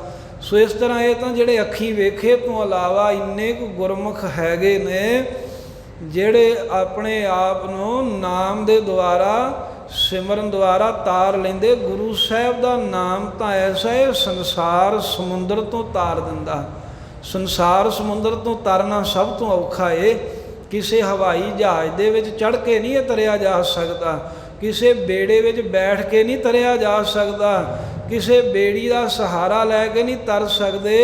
ਇੱਕ ਗੁਰੂ ਦਾ ਸ਼ਬਦ, ਇੱਕ ਪਰਮੇਸ਼ਰ ਦਾ ਨਾਮ ਹੈ ਜਿਹੜਾ ਸੰਸਾਰ ਸਮੁੰਦਰ ਤੋਂ ਤੈਰ ਦਿੰਦਾ। ਆਹ ਛੋਟੀਆਂ ਛੋਟੀਆਂ ਨਦੀਆਂ ਜੀਆਂ ਕੀ ਹਨ ਨਾਮ ਦੇ ਅੱਗੇ। ਅਸੀਂ ਇਹ ਗੱਲ ਸਾਡੇ ਮੰਨਣ 'ਚ ਆਉਂਦੀ ਨਹੀਂ। ਵੈਸੇ ਗੁਰੂ ਨਾਨਕ ਸਾਹਿਬ ਪਾਣੀ ਦੇ ਉੱਤੇ ਤੁਰੇ, ਭਾਈ ਬਾਲਾ ਮਰਦਾਨਾ ਜੀ ਸਿਮਰਨ ਕਰਦਿਆਂ ਲੰਘ ਗਏ ਸਮੁੰਦਰ। ਉਹ ਮੰਨਣ 'ਚ ਆਉਂਦੀ ਤਾਂ ਨਹੀਂ ਕਿਉਂਕਿ ਸਾਡਾ ਅਭਿਆਸ ਹੀ ਕੋਈ ਨਹੀਂ ਹੈ। ਕਿੰਨੀ ਕੁ ਕਮਾਈ ਕੀਤੀ ਹੈ। ਆ ਗੁਰੂ ਘਰ ਕਿਤੇ ਜੇ ਬੈਠ ਜਾਂਦੇ ਆ, ਘਰੇ ਜਾ ਕੇ ਕਿੰਨਾ ਸਿਮਰਨ ਕਰਦੇ ਆ, ਕਿੰਨਾ ਕੁ ਸਾਡਾ ਸਿਮਰਨ ਹੈ ਸਾਨੂੰ ਇਹ ਤਾਂ ਪਤਾ ਹੀ ਹੈ ਨਾ। ਆਪਣੇ ਆਪ ਨੂੰ ਤਾਂ ਪਤਾ ਹੈ ਨਾ, ਦੂਜੇ ਨੂੰ ਸਾਡੇ ਬਾਰੇ ਨਹੀਂ ਪਤਾ। ਪਰ ਅਸੀਂ ਕਿੰਨੇ ਕੁ ਪਾਣੀ 'ਚ ਆਏ, ਆਪਣੇ ਆਪ ਨੂੰ ਤਾਂ ਪਤਾ ਹੀ ਹੈ ਵੀ ਸਾਡਾ ਕੋਈ ਸਿਮਰਨ ਨਹੀਂ, ਕੋਈ ਅਭਿਆਸ ਨਹੀਂ। ਤਾਂ ਕਹਿ ਆਪਾਂ ਝੱਟ ਹੀ ਸਕਦੇ ਹਾਂ ਵੀ ਅਸੀਂ ਮੰਨਦੇ ਨਹੀਂ ਹਾਂ। ਜਿਹੜੀ ਚੀਜ਼ ਨਹੀਂ ਵੇਖੀ ਉਹ ਬੰਦਾ ਨਹੀਂ ਮੰਨਦਾ। ਉਹ ਕਹਿੰਦੇ ਨਹੀਂ ਮੈਂ ਨਹੀਂ ਮੰਨਦਾ, ਇੱਦਾਂ ਹੋ ਹੀ ਨਹੀਂ ਸਕਦਾ ਜਿੰਨਾ ਚਿਰ ਗੱਲ ਅੱਖੀ ਨਾ ਮੈਂ ਵੇਖ ਲਾਂ, ਕੰਨੀ ਨਾ ਸੁਣ ਲਵਾਂ। ਸੋ ਸਤਿਗੁਰੂ ਮਹਾਰਾਜ ਸਾਹਿਬ ਕਹਿੰਦੇ ਪਿਆਰਿਆ ਤਰ ਜਾਵੇਂਗਾ ਵੇਹੋ ਰੂਪੀ ਹੈ ਸੰਸਾਰ। ਵੇਖ ਕੀ ਹੈ ਨਿੰਦਿਆ ਕਰਨੀ, ਇਹ ਵੀ ਜ਼ਹਿਰ ਹੈ। ਇਹ ਨਿੰਦਿਆ ਦੀ ਜ਼ਹਿਰ ਨਾਲ ਭਰਿਆ ਸੰਸਾਰ ਸਮੁੰਦਰ। ਵੇਖ ਕੀ ਹੈ ਮਾਇਆ ਦਾ ਮੋਹ, ਮਾਇਆ ਦੇ ਮੋਹ ਕਰਕੇ ਭਰਿਆ ਇਹ ਸੰਸਾਰ ਸਮੁੰਦਰ। ਵੇਖ ਕੀ ਹੈ ਈਰਖਾ ਦਵੈਸ਼, ਜਿਹੜਾ ਹਰ ਇੱਕ ਨਾਲ ਈਰਖਾ ਦਵੈਸ਼ ਦਾ ਸੁਭਾਵ ਹੈ। ਇਹ ਮੰਨੋ ਵੀ ਸੰਸਾਰ ਸਮੁੰਦਰ ਵੇਹੋ ਨਾਲ ਭਰਿਆ ਹੈ। ਵਿਸ਼ੇ ਵਕਾਰ ਭੋਗ ਰਹੇ ਨੇ, ਵਿਸ਼ਿਆਂ ਦੀ ਬਿਰਤੀ ਹੈ। ਦੂਸਰੇ ਨੂੰ ਮਾਰਨਾ, ਆਪਣੇ ਆਪ ਨੂੰ ਬਚਾਉਣਾ, ਦੂਜੇ ਨੂੰ ਡੇਗਦਾ ਆਪ ਉੱਪਰ ਉੱਠ ਜਾ, ਇਹੋ ਜਿਹੇ ਖਿਆਲ ਇਹ ਕੀ ਹੈ ਜ਼ਹਿਰ ਹੀ ਹੈ। ਅਤੇ ਇਸ ਜ਼ਹਿਰ ਦੇ ਨਾਲ ਇਹ ਸੰਸਾਰ ਸਮੁੰਦਰ ਨੱਕਾ ਨੱਕ ਲਬੋ ਲਬ ਕੰਢਿਆਂ ਤੋਂ ਹੀ ਭਰਿਆ ਪਿਆ ਹੈ। ਬਸ ਖੁਦ ਗਰਜੀ ਪ੍ਰਧਾਨ ਹੈ। ਮਹਾਰਾਜ ਫਿਰ ਕਿਵੇਂ ਬਚਾਅ ਹੋਵੇ, ਅਸੀਂ ਇਹ ਮਾੜੇ ਕੰਮ ਕਰਨ ਤੋਂ ਕਿਵੇਂ ਬਚ ਸਕਦੇ। ਕਹਿੰਦੇ ਗੁਰ ਸ਼ਬਦ ਦਾ ਅਭਿਆਸ ਕਰ, ਗੁਰਬਾਣੀ ਪੜ੍ਹ, ਨਾਮ ਜਪ, ਸੰਸਾਰ ਤੋਂ ਤਰਨਾ ਹੋ ਜਾਵੇਗਾ। ਗੁਰੂ ਦਾ ਸ਼ਬਦ ਐਸਾ ਏ ਇਹ ਤਾਰ ਲੈਂਦਾ। ਸਾਧ ਸੰਗਤ ਭਗਤ ਪ੍ਰਹਿਲਾਦ ਨੂੰ ਪਹਾੜ ਤੋਂ ਸੁੱਟਿਆ, ਜਿਵੇਂ ਕਾਗਜ਼ ਫੁੱਲ ਆ ਕੇ ਸਹਿਜੇ ਜੇ ਧਰਤੀ 'ਤੇ ਡਿੱਗਦਾ, ਐਵੇਂ ਫੁੱਲਾਂ ਵਾਂਗੂ ਮਹਾਰਾਜ ਨੇ ਰੱਖ ਲਿਆ ਸ਼ਬਦ ਅੰਦਰ ਸੇ। ਭਗਤ ਪ੍ਰਹਿਲਾਦ ਨੂੰ ਪਾਣੀ ਵਿੱਚ ਡੋਬਣਾ ਚਾਹਿਆ, ਪਾਣੀ ਨੇ ਡੋਬਿਆ ਨਹੀਂ, ਅੱਗ ਦੇ ਨਾਲ ਸਾੜਨਾ ਚਾਹਿਆ। ਕੀ ਕਾਰਨ ਸੀ ਉਹਨਾਂ ਕੋਲ, ਕੀ ਸੀ? ਉਹਨਾਂ ਕਹਿ ਦਿੱਤਾ ਸੀ ਮੇਰੀ ਪਟੀਆ ਲਿਖ ਦਿਓ ਸ੍ਰੀ ਗੋਪਾਲ, ਮੇਰੀ ਫੱਟੀ 'ਤੇ ਵਾਹਿਗੁਰੂ ਦਾ ਨਾਮ ਲਿਖ ਦਿਓ। ਉਹ ਨਾਮ ਲਿਖਿਆ ਸੀ ਉਹਨਾਂ ਨੇ। ਅੱਗ ਨਹੀਂ ਸਾੜ ਸਕੀ, ਪਾਣੀ ਨਹੀਂ ਡੋਬ ਸਕਿਆ, ਸੱਪ ਨਹੀਂ ਉਹਨਾਂ ਨੂੰ ਡਰਾ ਸਕੇ, ਪਹਾੜ ਤੋਂ ਸੁੱਟ ਕੇ ਮਾਰ ਨਹੀਂ ਸਕੇ। ਭਗਤ ਕਬੀਰ ਜੀ ਨੂੰ ਤਾਂ ਜੰਜੀਰਾਂ ਨਾਲ ਬੰਨ੍ਹ ਕੇ ਗੰਗਾ ਦੇ ਵਿੱਚ ਸਿੱਟ ਦਿੱਤਾ। ਕਹਿੰਦੇ ਡੋਬ ਕੇ ਮਾਰਦੇ ਉਹਨੂੰ। ਗੰਗਾ ਦੇ ਪਾਣੀ ਨੇ ਵੀ ਡੋਬਿਆ ਹੀ ਨਹੀਂ। ਜਿਵੇਂ ਬੇੜੀ ਤਾਰਦੀ ਹੁੰਦੀ ਨਾ, ਬੇੜੀ ਦਾ ਕੰਮ ਹੈ ਅਸਵਾਰ ਹੋਣ ਵਾਲੇ ਨੂੰ ਤਾਰ ਦੇਣਾ। ਗੰਗਾ ਦੇ ਪਾਣੀ ਨੇ ਭਗਤ ਕਬੀਰ ਸਾਹਿਬ ਜੀ ਨੂੰ ਇਵੇਂ ਆਪਣੇ ਉੱਪਰ ਤੈਰ ਦਿੱਤਾ, ਡੁੱਬਣ ਨਹੀਂ ਦਿੱਤਾ। ਸੋ ਇਸ ਪ੍ਰਕਾਰ ਦੇ ਨਾਲ ਅਨੇਕਾਂ ਹੀ ਉਦਾਹਰਣਾਂ ਦਿੱਤੀਆਂ ਜਾ ਸਕਦੀਆਂ। ਜਿਨ੍ਹਾਂ ਨੇ ਗੁਰ ਸ਼ਬਦ ਦੀ ਕਮਾਈ ਕੀਤੀ ਆ, ਉਹ ਸੰਸਾਰ ਤੋਂ ਨਿਸ਼ਚੈ ਕਰਕੇ ਤਰ ਗਏ, ਪਾਰ ਹੋ ਗਏ ਹਨ। ਵਿਸ਼ਰਾਮ ਦੇ ਕੇ ਗੁਰੂ ਅਮਰਦਾਸ ਸਾਹਿਬ ਜੀ ਪਾਵਨ ਉਪਦੇਸ਼ ਬਖਸ਼ ਰਹੇ ਨੇ। ਤ੍ਰੈ ਗੁਣ ਸਭਾ ਧਾਤ ਹੈ। ਤ੍ਰੈ ਗੁਣ ਸਭਾ ਧਾਤ ਹੈ। ਇੱਦਾਂ ਸਭਾ ਖਿੱਚ ਕੇ ਹੀ ਪਾਠ ਕਰਨਾ, ਇਹਨੂੰ ਸਭਾ ਨਹੀਂ ਕਹਿਣਾ। ਤੇ ਸਤਿਗੁਰੂ ਤੀਸਰੇ ਪਾਤਸ਼ਾਹ ਕਹਿੰਦੇ ਨੇ ਵੀ ਤ੍ਰੈ ਗੁਣ, ਜਿਹੜੇ ਤਿੰਨ ਗੁਣ ਕੀ ਹੈ? ਤ੍ਰੈ ਨਾਮ ਹੈ ਤਿੰਨ ਦੀ ਗਿਣਤੀ ਦਾ। ਤੇ ਗੁਣ ਕੀ ਹਨ? ਰਜੋ, ਤਮੋ ਤੇ ਸਤੋ।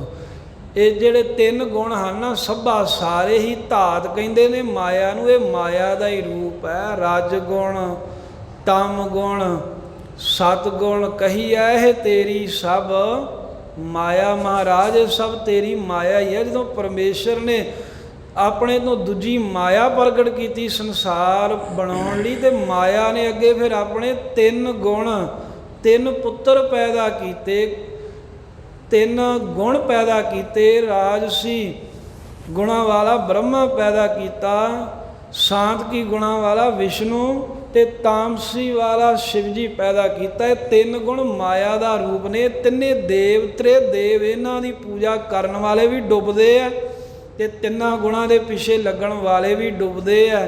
ਕਿਉਂਕਿ ਰਜੋ, ਤਮੋ ਤੇ ਸਤੋ। ਰਾਜਸੀ ਹਰ ਵੇਲੇ ਪਦਾਰਥ ਵਧਾਉਣੇ ਚਾਹੁੰਦਾ ਹੈ, ਆਪਣਾ ਰਾਜ ਭਾਗ ਵਧਾਉਣਾ ਚਾਹੁੰਦਾ ਏ। ਉਹਦੀ ਚਾਹਨਾ ਹੁੰਦੀ ਵੀ ਵੱਧ ਤੋਂ ਵੱਧ ਮੇਰੇ ਕੋਲ ਤਾਕਤ ਆਵੇ, ਮੇਰੇ ਹੱਥ ਵਿੱਚ ਸ਼ਕਤੀ ਆਵੇ। ਤਾਮਸੀ ਪੁਰਖ ਜਿਹੜਾ ਹੈ, ਉਹ ਮੋਹ ਤੇ ਵਿਕਾਰਾਂ ਦੇ ਵਸ ਵਿੱਚ ਆ ਕੇ ਤਪ ਵੀ ਬਹੁਤਾ ਕਰਦੇ ਨੇ, ਫਿਰ ਵੀ ਤਮੋ ਬਿਰਤੀ, ਕ੍ਰੋਧੀ ਸੁਭਾਅ ਰਹਿੰਦਾ ਹੈ। ਜੇ ਕਿਸੇ ਨੇ ਸਤਿਕਾਰ ਨਾ ਕੀਤਾ ਤਾਂ ਗੁੱਸੇ ਦੇ ਵਿੱਚ, ਜੇ ਕੋਈ ਇੱਛਾ ਪੂਰੀ ਨਾ ਹੋਈ ਤਾਂ ਗੁੱਸੇ 'ਚ, ਆਲਸੀ ਜੇ ਰਹਿਣਾ, ਧਰਮ ਦੇ ਕਰਮ ਵੱਲੋਂ, ਨਾਮ ਜਪਣ ਵੱਲੋਂ ਸੁੱਤੇ ਰਹਿਣਾ, ਤੇ ਮੋਹ ਵਾਲੇ ਪਾਸੇ ਦੇ ਕ੍ਰੋਧ ਵੱਲ ਤਿਆਰ ਰਹਿਣਾ, ਇਹ ਤਾਮਸੀ ਗੁਣ ਜਿਹੜਾ ਹੈ ਉਹਨਾਂ ਦਾ ਸੁਭਾਅ ਹੈ। ਤੇ ਸਤੋਗੁਣੀ ਲੋਕ ਹੁੰਦੇ ਤਾਂ ਇਹ ਸ਼ਾਂਤ ਨੇ, ਬੈਠੇ ਇੱਕ ਪਾਸੇ ਹੁੰਦੇ ਨੇ, ਪਰ ਇਹਨਾਂ ਨੂੰ ਭੁੱਖ ਕੀ ਹੁੰਦੀ ਹੈ ਵੀ ਸਾਡੀ ਪੂਜਾ ਹੋਵੇ, ਲੋਕ ਸਾਨੂੰ ਮੱਥੇ ਟੇਕਣ, ਸਾਡਾ ਹੁਕਮ ਮੰਨਣ, ਸਾਡੇ 'ਚ ਸ਼ਕਤੀਆਂ ਆਉਣ, ਸਾਡੇ 'ਚ ਕਰਾਮਾਤਾਂ ਆਉਣ। ਇਹ ਤਿੰਨ ਗੁਣਾਂ 'ਚ ਫਸੇ ਨੇ ਲੋਕ। ਕੋਈ ਰਾਜ ਭਾਗ ਮੰਗ ਰਿਹਾ ਹੈ, ਕੋਈ ਆਲਸੀ ਕਰ ਰਿਹਾ ਹੈ, ਤਾਮਸੀ ਤਪ ਕਰ ਰਿਹਾ ਹੈ, ਕੋਈ ਸ਼ਾਂਤ ਕੀ ਤਪ ਕਰਕੇ ਆਪਣੀ ਵਡਿਆਈ ਚਾਹ ਰਿਹਾ ਹੈ। ਪਰ ਹੈ ਤਾਂ ਰੱਬ ਤੋਂ ਟੁੱਟਣ ਵਾਲੀਆਂ ਹੀ ਗੱਲਾਂ ਹੈ ਨਾ। ਇਹ ਤਿੰਨਾਂ ਗੱਲਾਂ ਕਰਕੇ ਪਰਮੇਸ਼ਰ ਨਾਲ ਤਾਂ ਨਹੀਂ ਮਿਲ ਸਕਦੇ। ਇਹ ਇਸ ਕਰਕੇ ਤ੍ਰੈ ਗੁਣ, ਤਿੰਨੇ ਗੁਣ ਸਭਾ ਸਾਰਾ ਹੀ ਧਾਤ ਮਾਇਆ ਦਾ ਰੂਪ ਹੈ। ਮਾਇਆ ਦਾ ਭਾਵ ਹੈ ਮਾਇਆ ਨਾਸਵੰਤ ਹੈ। ਤਿੰਨੇ ਗੁਣ ਵੀ ਨਾਸ ਹੋ ਜਾਣ ਵਾਲੇ ਹਨ। ਦੂਜਾ ਭਾਉ ਵਿਕਾਰ। ਇਹ ਤਿੰਨਾਂ ਗੁਣਾਂ ਕਰਕੇ ਦੂਜੇ ਪਾਸੇ ਭਾਉ ਪ੍ਰੇਮ ਲੱਗਦਾ ਹੈ। ਹੋਰ ਪਾਸੇ ਰੱਬ ਤੋਂ ਬਗੈਰ ਬਾਕੀ ਸਭ ਕੁਝ ਚੰਗਾ ਲੱਗਦਾ ਹੈ, ਜਿਹੜੇ ਦਵੈਤ ਭਾਵ ਦੇ ਵਿੱਚ ਨੇ। ਤੇ ਦੂਜੇ ਭਾਵ ਵਿੱਚ ਜਿਹੜੇ ਪੁਰਖ ਲੱਗੇ ਹਨ, ਤ੍ਰੈ ਗੁਣੀ ਜੀਵ ਮਾਇਆ ਦੇ ਪ੍ਰਭਾਵ ਹੇਠ ਆ ਕੇ, ਉਹ ਸਾਰੇ ਹੀ ਜੀਵ ਵਿਕਾਰ ਹੀ ਭੋਗਦੇ ਨੇ, ਮਾੜੇ ਕਰਮ ਕਰਦੇ ਹਨ। ਗੱਲ ਕੀ ਵੀ ਦੂਜਾ ਭਾਵ ਜਿਹੜਾ ਇਹ ਵਿਕਾਰ ਹੀ ਪੈਦਾ ਕਰਦਾ ਏ। ਕਦੀ ਵੀ ਰੱਬ ਤੋਂ ਬਿਨਾਂ ਹੋਰ ਪਾਸੇ ਆਪਣਾ ਪ੍ਰੇਮ ਲਾਉਣ ਵਾਲੇ ਦੇ ਅੰਦਰ ਕੋਈ ਭਗਤੀ ਗੁਣਤ ਨਹੀਂ ਆਉਂਦਾ। ਹੁਣ ਸਿਨੇਮਿਆਂ 'ਚ ਲੋਕ ਜਾਂਦੇ, ਦੂਜਾ ਭਾਵ ਹੈ ਸਿਨੇਮਿਆਂ 'ਚ ਜਾ ਕੇ ਕੋਈ ਸੰਤ ਨਹੀਂ ਬਣਦੇ, ਕੋਈ ਭਗਤ ਨਹੀਂ ਬਣਦਾ ਵੀ ਫਲਾਣੇ ਨੇ ਸਿਨੇਮਾ ਵੇਖਿਆ ਇਹ ਤਾਂ ਸੰਤ ਬਣ ਗਿਆ ਜੀ, ਇਹ ਤਾਂ ਬੰਦਗੀ ਕਰਨ ਲੱਗ ਪਿਆ। ਫਲਾਣਾ ਨਾਟਕ ਵੇਖਦਾ, ਤਮਾਸ਼ੇ ਵੇਖਣ ਗਿਆ ਜੀ, ਇਹ ਤਾਂ ਸੰਤ ਬਣ ਗਿਆ। ਹਾਂ, ਇੰਨਾ ਜ਼ਰੂਰ ਹੋਊਗਾ ਵੀ ਉੱਥੋਂ ਵੇਖ ਕਰਕੇ ਕੰਮ ਹੀ ਬਣ ਜੂਗਾ।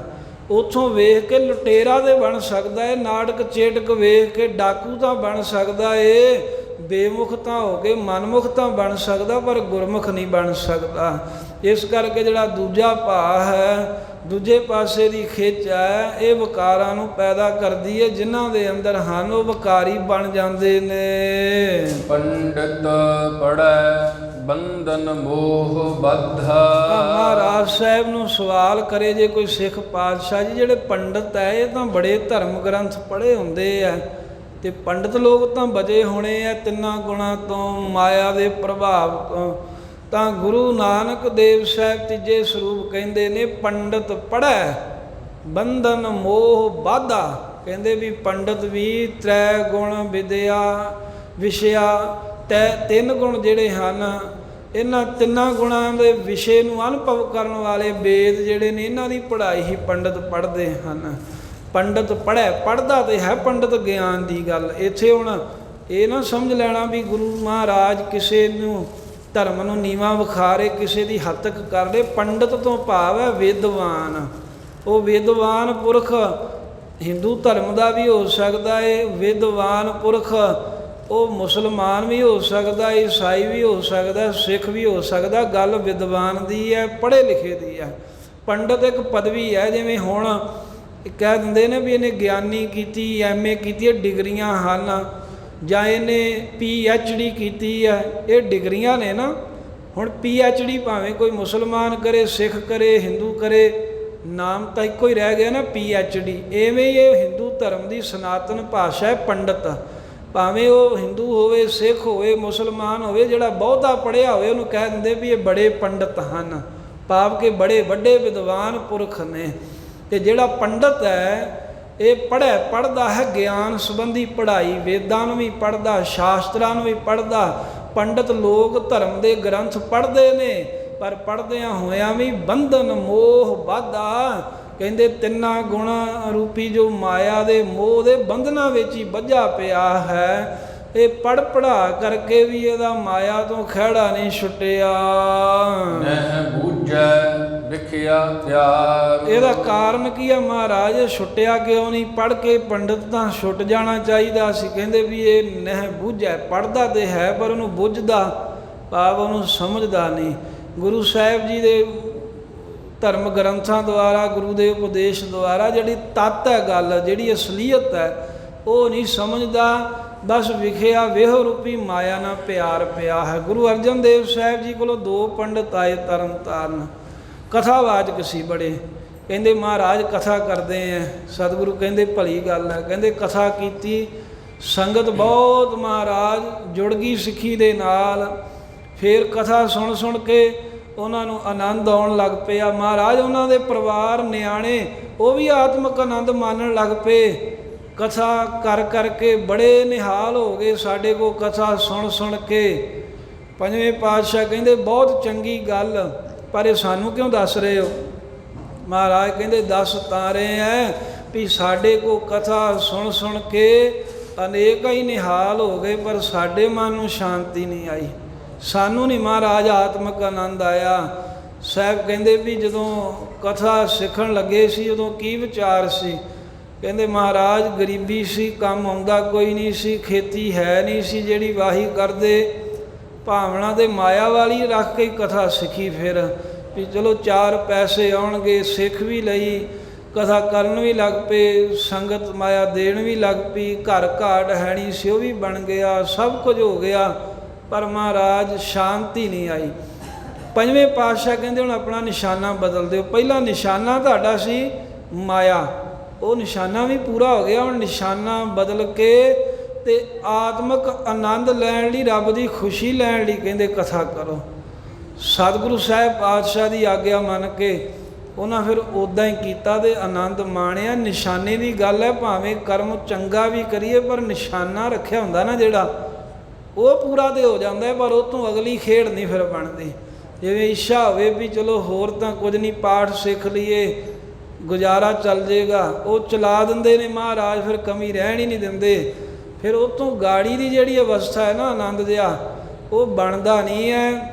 ਇੱਕ ਗੁਰਮੁਖ ਪਿਆਰੇ ਹੋਏ ਨੇ ਰਘਬੀਰ ਸਿੰਘ ਜੀ ਵੀਰ, ਉਹਨਾਂ ਨੇ ਬੰਦਗੀ ਦੀਆਂ ਵਿਸ਼ੇਸ਼ਤਾਵਾਂ ਦੀ ਕਿਤਾਬ ਲਿਖੀ। ਕਹਿੰਦੇ ਨੇ ਸਿਮਰਨ ਨਾਲ ਚੱਲਦੇ ਆ ਨਾ, ਤਾਂ ਇੱਕ ਉਹਨਾਂ ਮੰਜ਼ਿਲ ਬਣਾਈ ਹੈ ਵੀ ਜਿਵੇਂ ਆਪਾਂ ਇੱਕ ਸ਼ਹਿਰ ਤੋਂ ਦੂਜੇ ਸ਼ਹਿਰ ਜਾਣਾ ਹੋਵੇ, ਪਹਿਲਾਂ ਆਹ ਆਉਂਦਾ ਏ, ਦੂਜੇ ਥਾਂ ਇਹ ਪੜਾਅ ਆਉਂਦਾ, ਤੀਜੇ ਥਾਂ ਇੱਦਾਂ ਉਹਨਾਂ ਨੇ ਉਹ ਕਿਤਾਬ 'ਚ ਬਣਾਇਆ ਵੀ ਜੀਵ ਜਦੋਂ ਸਿਮਰਨ ਕਰਦਾ ਪਹਿਲਾਂ ਥੋੜ੍ਹਾ ਜਿਹਾ ਉਹਨੂੰ ਚੰਗੀ ਥਾਂ ਆਉਂਦੀ ਆ, ਆਨੰਦ ਆਉਂਦਾ ਕਿ ਵੀ ਸਾਰੇ ਉਹਦਾ ਸਤਿਕਾਰ ਕਰਦੇ। ਕਈ ਲੋਕ ਉੱਥੇ ਖਲੋ ਕੇ ਸਤਿਕਾਰ ਕਰਾਉਣ ਲੱਗ ਪੈਂਦੇ, ਕਈ ਉੱਥੋਂ ਸਤਿਕਾਰ ਨੂੰ ਛੱਡ ਕੇ ਗਾਂਹ ਚਲੇ ਜਾਂਦੇ ਨੇ, ਫਿਰ ਉੱਥੋਂ ਅੱਗੇ ਜਾਂਦੇ ਨੇ। ਜਦੋਂ ਇੱਕ ਥਾਂ ਆਉਂਦੀ ਹੈ, ਅਵਸਥਾ ਆਉਂਦੀ ਹੈ ਜਪਦਿਆਂ ਨਾਮ, ਉੱਥੇ ਫਿਰ ਬੜੇ ਪਦਾਰਥ ਮਿਲਦੇ ਹਨ, ਬਹੁਤ ਭੇਟਾਵਾਂ ਆਉਣ ਲੱਗ ਪੈਂਦੀਆਂ। ਕਈ ਉੱਥੇ ਰੁਕ ਜਾਂਦੇ ਆ, ਫਿਰ ਕਈ ਉਹ ਭੇਟਾਵਾਂ ਨੂੰ ਪਦਾਰਥਾਂ ਨੂੰ ਛੱਡ ਕੇ ਹੋਰ ਗਾਂਹ ਚਲੇ ਜਾਂਦੇ ਹਨ। ਫਿਰ ਕਈ ਉੱਥੇ ਪਹੁੰਚਦੇ ਨੇ ਜਿਹੜੀ ਮਨ ਦੀ ਕੋਈ ਇੱਛਾ ਹੋਵੇ, ਜੋ ਆਖਣਾ ਵੀ ਮੈਨੂੰ ਫਲਾਨੀ ਵਸਤੂ ਮਿਲੇ, ਜਿਹੜੀ ਲੋੜ ਹੋਵੇ, ਤੇ ਉਹ ਇੱਛਾ ਮੁਤਾਬਕ ਵਸਤੂਆਂ ਮਿਲਣ ਲੱਗ ਪੈਣੀਆਂ, ਮਨ ਇੱਛਤ ਫਲ ਪ੍ਰਾਪਤ ਹੋਣ ਲੱਗ ਪੈਣੇ। ਕਈ ਉੱਥੇ ਰੁਕ ਜਾਂਦੇ ਆ, ਉੱਥੋਂ ਤੀਕ ਹੀ ਸੀਮਤ ਹੁੰਦੇ ਬੰਦਗੀ ਕਰਦੇ ਆ। ਫਿਰ ਕਈ ਉਹ ਤੋਂ ਅੱਗੇ ਲੰਘ ਜਾਂਦੇ ਆ।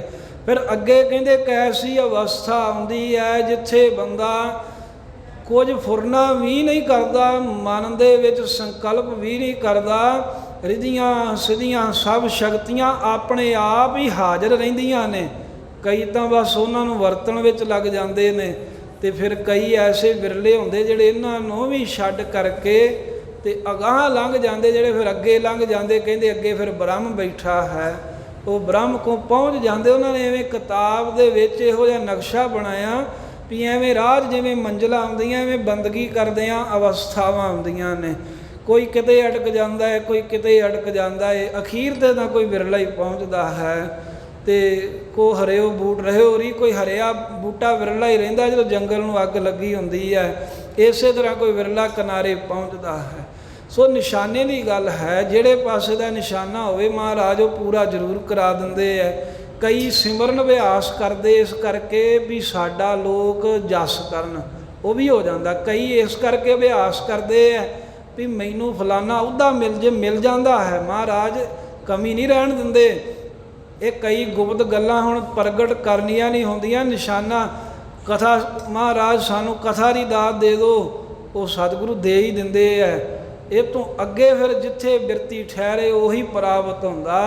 ਪਾਤਸ਼ਾਹ ਜੀ ਇੱਥੇ ਹੀ ਸਮਝਾ ਰਹੇ ਵੀ ਪੰਡਤ ਕਿਉਂ ਨਹੀਂ ਮਹਾਰਾਜ ਛੁੱਟਦਾ ਮੋਹ ਚੋਂ, ਕਿਉਂ ਉਹ ਬਸ ਪੜ੍ਹ ਕੇ ਵੀ ਬਸ ਪੈਸੇ ਕਮਾਉਣਾ ਚਾਹੁੰਦਾ, ਜਜਮਾਨਾਂ ਦੇ ਕੋਲੋਂ ਪੈਸੇ ਮੰਗਦਾ ਏ। ਉਹਨਾਂ ਕੋਲ ਭੇਟਾ ਪੁਜਾਰੀ ਕਹਿੰਦੇ ਵੀ ਮੇਰੀ ਪੂਜਾ ਕਰੋ, ਮੈਨੂੰ ਪੈਸੇ ਚੜਾਓ।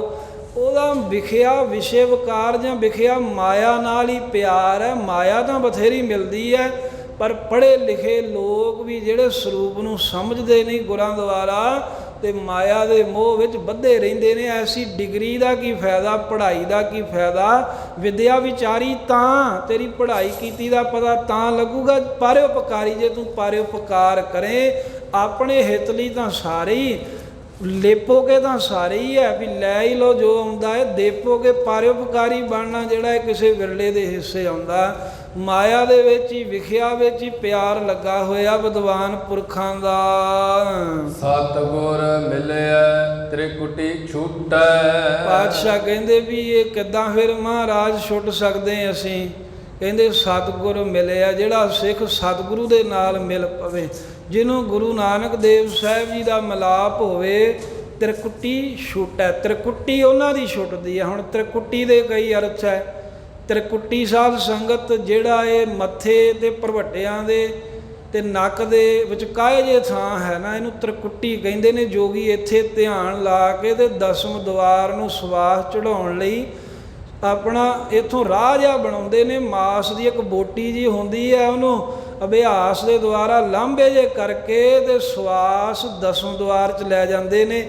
ਇਹ ਆਪਣਾ ਇੱਥੇ ਭਰਵੱਟਿਆਂ ਦੇ ਮੱਥੇ ਤੇ ਨੱਕ ਦੇ ਵਿਚਕਾਰ ਵਾਲਾ ਥਾਂ ਇਹਨੂੰ ਤ੍ਰਿਕੁਟੀ ਕਹਿ ਦਿੰਦੇ ਹਨ। ਇੱਕ ਇਹ ਵੀ ਤ੍ਰਿਕੁਟੀ ਹੈ। ਤੇ ਫਿਰ ਤ੍ਰਿਕੁਟੀ ਇੱਕ ਤਿਊੜੀ ਦਾ ਨਾਮ, ਜਿੱਥੇ ਤਿੰਨ ਵੱਲ ਪੈਣ, ਭਾਵ ਕ੍ਰੋਧ ਵਾਲੀ ਖਿਝ ਵਾਲੀ ਅਵਸਥਾ।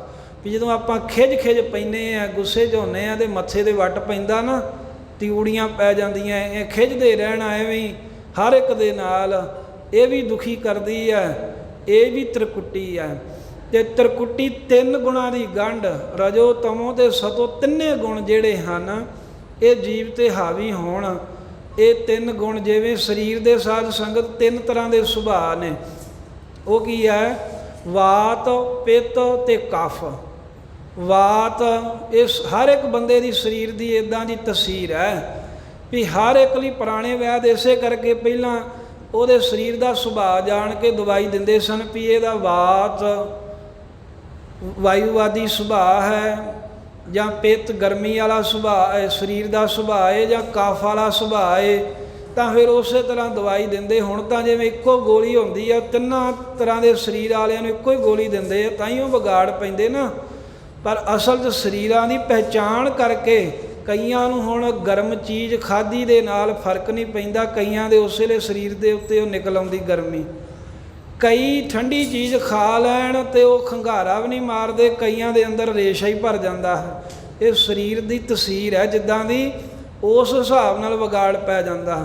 ਤੇ ਉਹਨੂੰ ਪਛਾਣ ਕੇ ਵੈਦ ਜਿਹੜਾ ਹੈ ਉਹ ਦਵਾਈ ਦਿੰਦਾ। ਇੱਕ ਇੱਕ ਚੀਜ਼ ਹੋਵੇ ਤੇ ਉਹ ਤਾਂ ਠੀਕ ਹੋ ਜਾਂਦੀ, ਪਰ ਜਿੱਦਣ ਤਿੰਨੇ ਵਿਗੜ ਜਾਣ ਉਹਨੂੰ ਸੰਨਪਾਤ ਕਹਿੰਦੇ ਨੇ। ਜਿੱਦਣ ਤਿੰਨੇ ਹੀ ਵਿਗੜ ਜਾਣ ਨਾ, ਫਿਰ ਉਹਦਾ ਇਲਾਜ ਕਰਨਾ ਇਹ ਬੜਾ ਔਖਾ ਹੁੰਦਾ। ਜੇ ਠੰਡੀ ਚੀਜ਼ ਦਿਓ ਤਾਂ ਫਿਰ ਉਹ ਵਾਈ ਵੱਧ ਗਈ, ਜੇ ਗਰਮ ਦਿਓ ਕਫ ਵੱਧ ਗਈ, ਸੋ ਪਿੱਤ ਵੱਧ ਗਈ, ਇੱਦਾਂ ਫਿਰ ਸੰਨਪਾਤ ਦਾ ਰੋਗ ਹੋ ਜਾਂਦਾ। ਤੇ ਉਹ ਕੋਈ ਸਿਆਣਾ ਵੈਦ ਹੋਵੇ ਉਹੀ ਉਹਨੂੰ ਦੂਰ ਕਰ ਸਕਦਾ। ਐਵੇਂ ਹੀ ਰਜੋ ਤਮੋ ਤੇ ਸਤੋ ਇੱਕ ਇੱਕ ਗੁਣੀ ਆ ਸਾਰੇ ਜੀਵਾਂ 'ਚ, ਪਰ ਇਹ ਕਈਆਂ ਦੇ ਵਿੱਚ ਇਕੱਠਾ ਵੀ ਹੋ ਜਾਂਦਾ। ਕਈ ਚਾਹੁੰਦੇ ਆ ਵੀ ਸਾਨੂੰ ਰਾਜ ਵੀ ਮਿਲੇ, ਸਾਡੀ ਤਾਕਤ ਹੋਵੇ, ਫਿਰ ਕਈ ਚਾਹੁੰਦੇ ਆ ਵੀ ਸਾਡਾ ਹੁਕਮ ਵੀ ਚੱਲੇ, ਤਪ ਵੀ ਕਰਦੇ ਆ, ਫਿਰ ਨਾਲ ਇਹ ਵੀ ਚਾਹੁੰਦੇ ਵੀ ਸਾਡੇ ਕੋਲ ਸ਼ਕਤੀਆਂ ਵੀ ਆਉਣ। ਜਦੋਂ ਇਹ ਤਿੰਨ ਗੁਣਾਂ ਦੀ ਗੰਢ ਵੱਜਦੀ ਆ ਨਾ, ਫਿਰ ਬੜਾ ਔਖਾ ਕੰਮ ਹੈ। ਮਾਇਆ 'ਚ ਫਿਰ ਤਾਂ ਐਵੇਂ ਵੱਜ ਹੀ ਗਿਆ, ਫਿਰ ਤੇ ਐਵੇਂ ਹੀ ਆ ਜਿਵੇਂ ਹੱਥਾਂ ਨੂੰ ਵੀ ਤੇ ਪੈਰਾਂ ਨੂੰ ਵੀ ਜੰਜੀਰਾਂ ਹੀ ਪੈ ਗਈਆਂ। ਹੁਣ ਰੱਬ ਵੱਲ ਨੂੰ ਜਾਣ ਦੀ ਆਸ ਵੀ ਮੁੱਕ ਗਈ।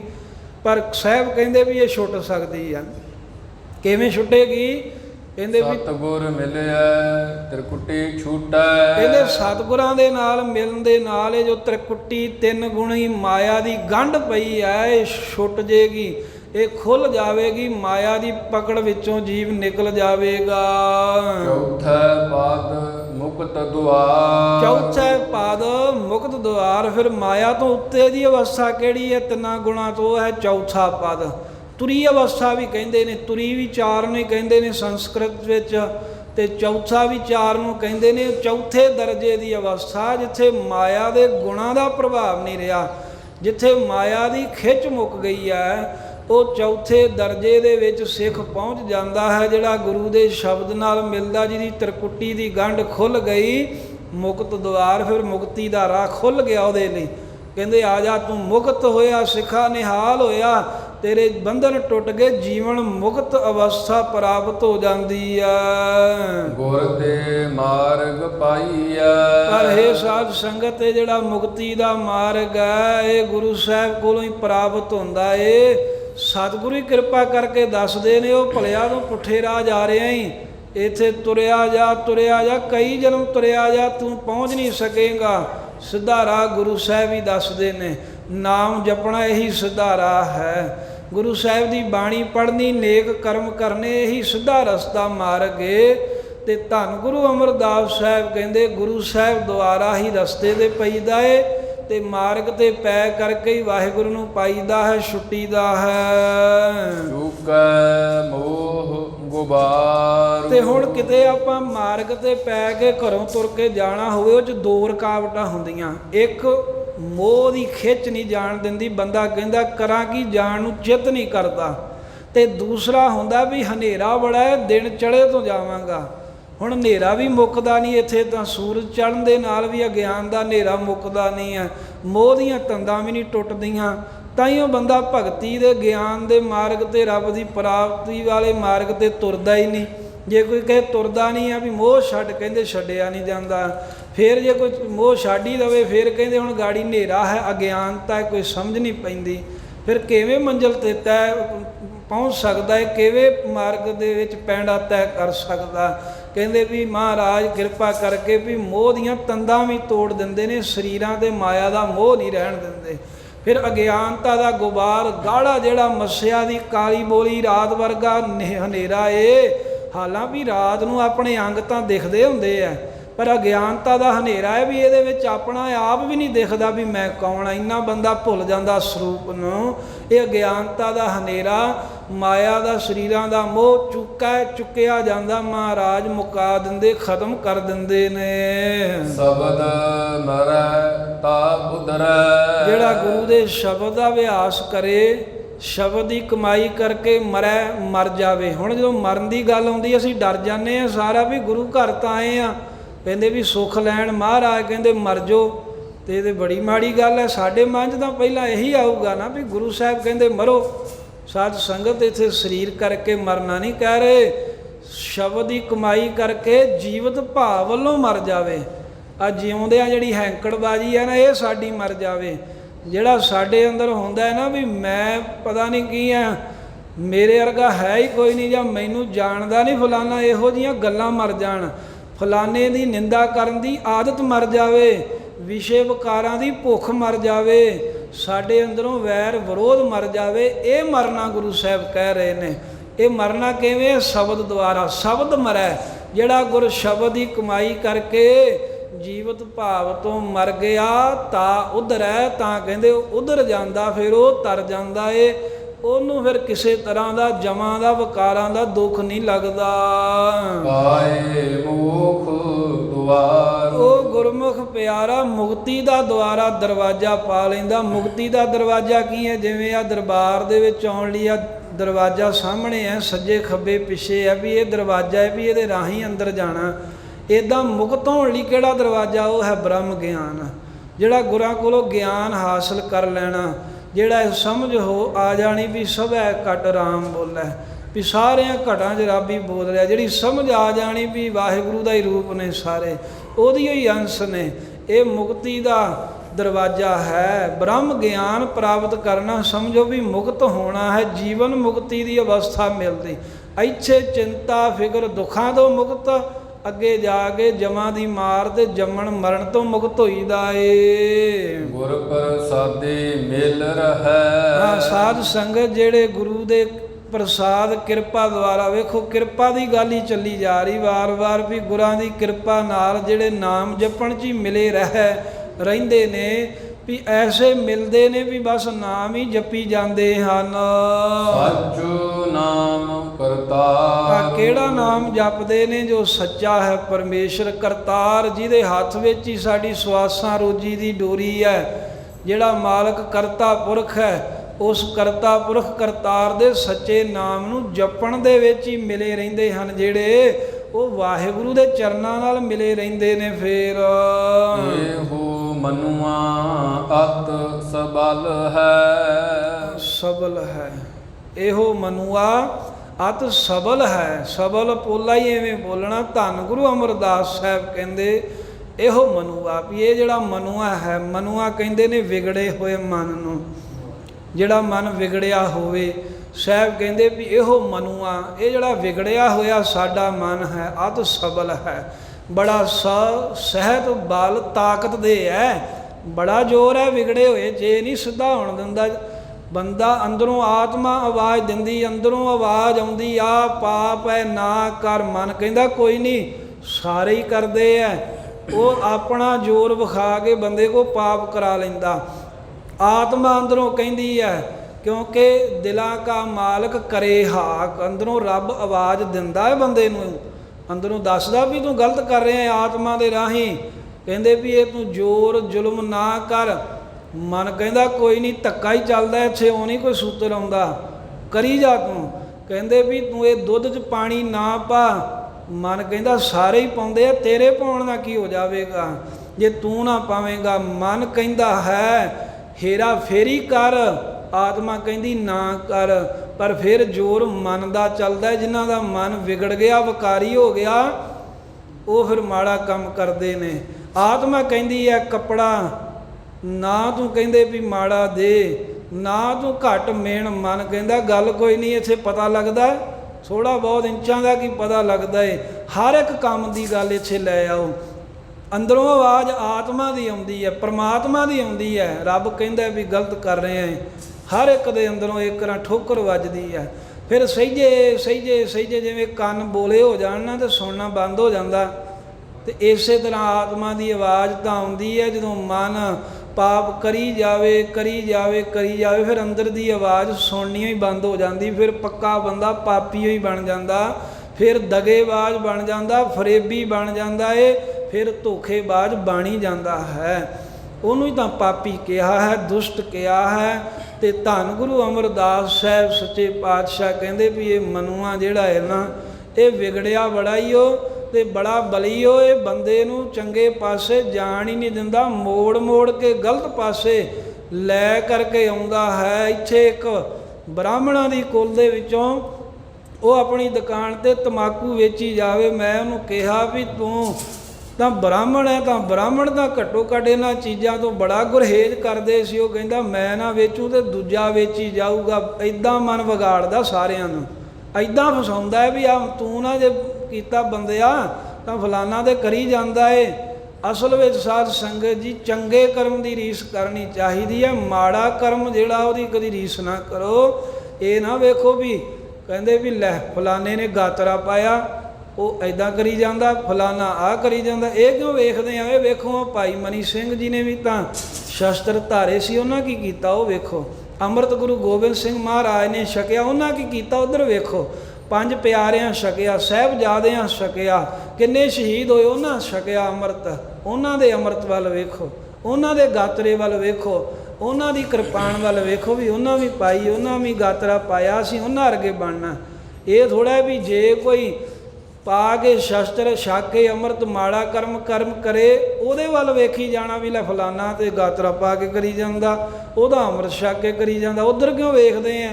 ਉਹੀ ਹੋਇਆ ਨਾ, ਖੋਟ ਹੀ ਵੇਖੀ ਨਾ, ਬਾਕੀ ਸਾਰਾ ਫਰਸ਼ ਤਾਂ ਨਹੀਂ ਦਿਖਿਆ ਵੀ ਕਿੱਡਾ ਸੋਹਣਾ ਹੈ। ਕੀੜੀ ਨੇ ਖੋਟ ਹੀ ਵੇਖੀ, ਉਹ 'ਚ ਹੀ ਵੜਦੀ ਆ ਨਾ।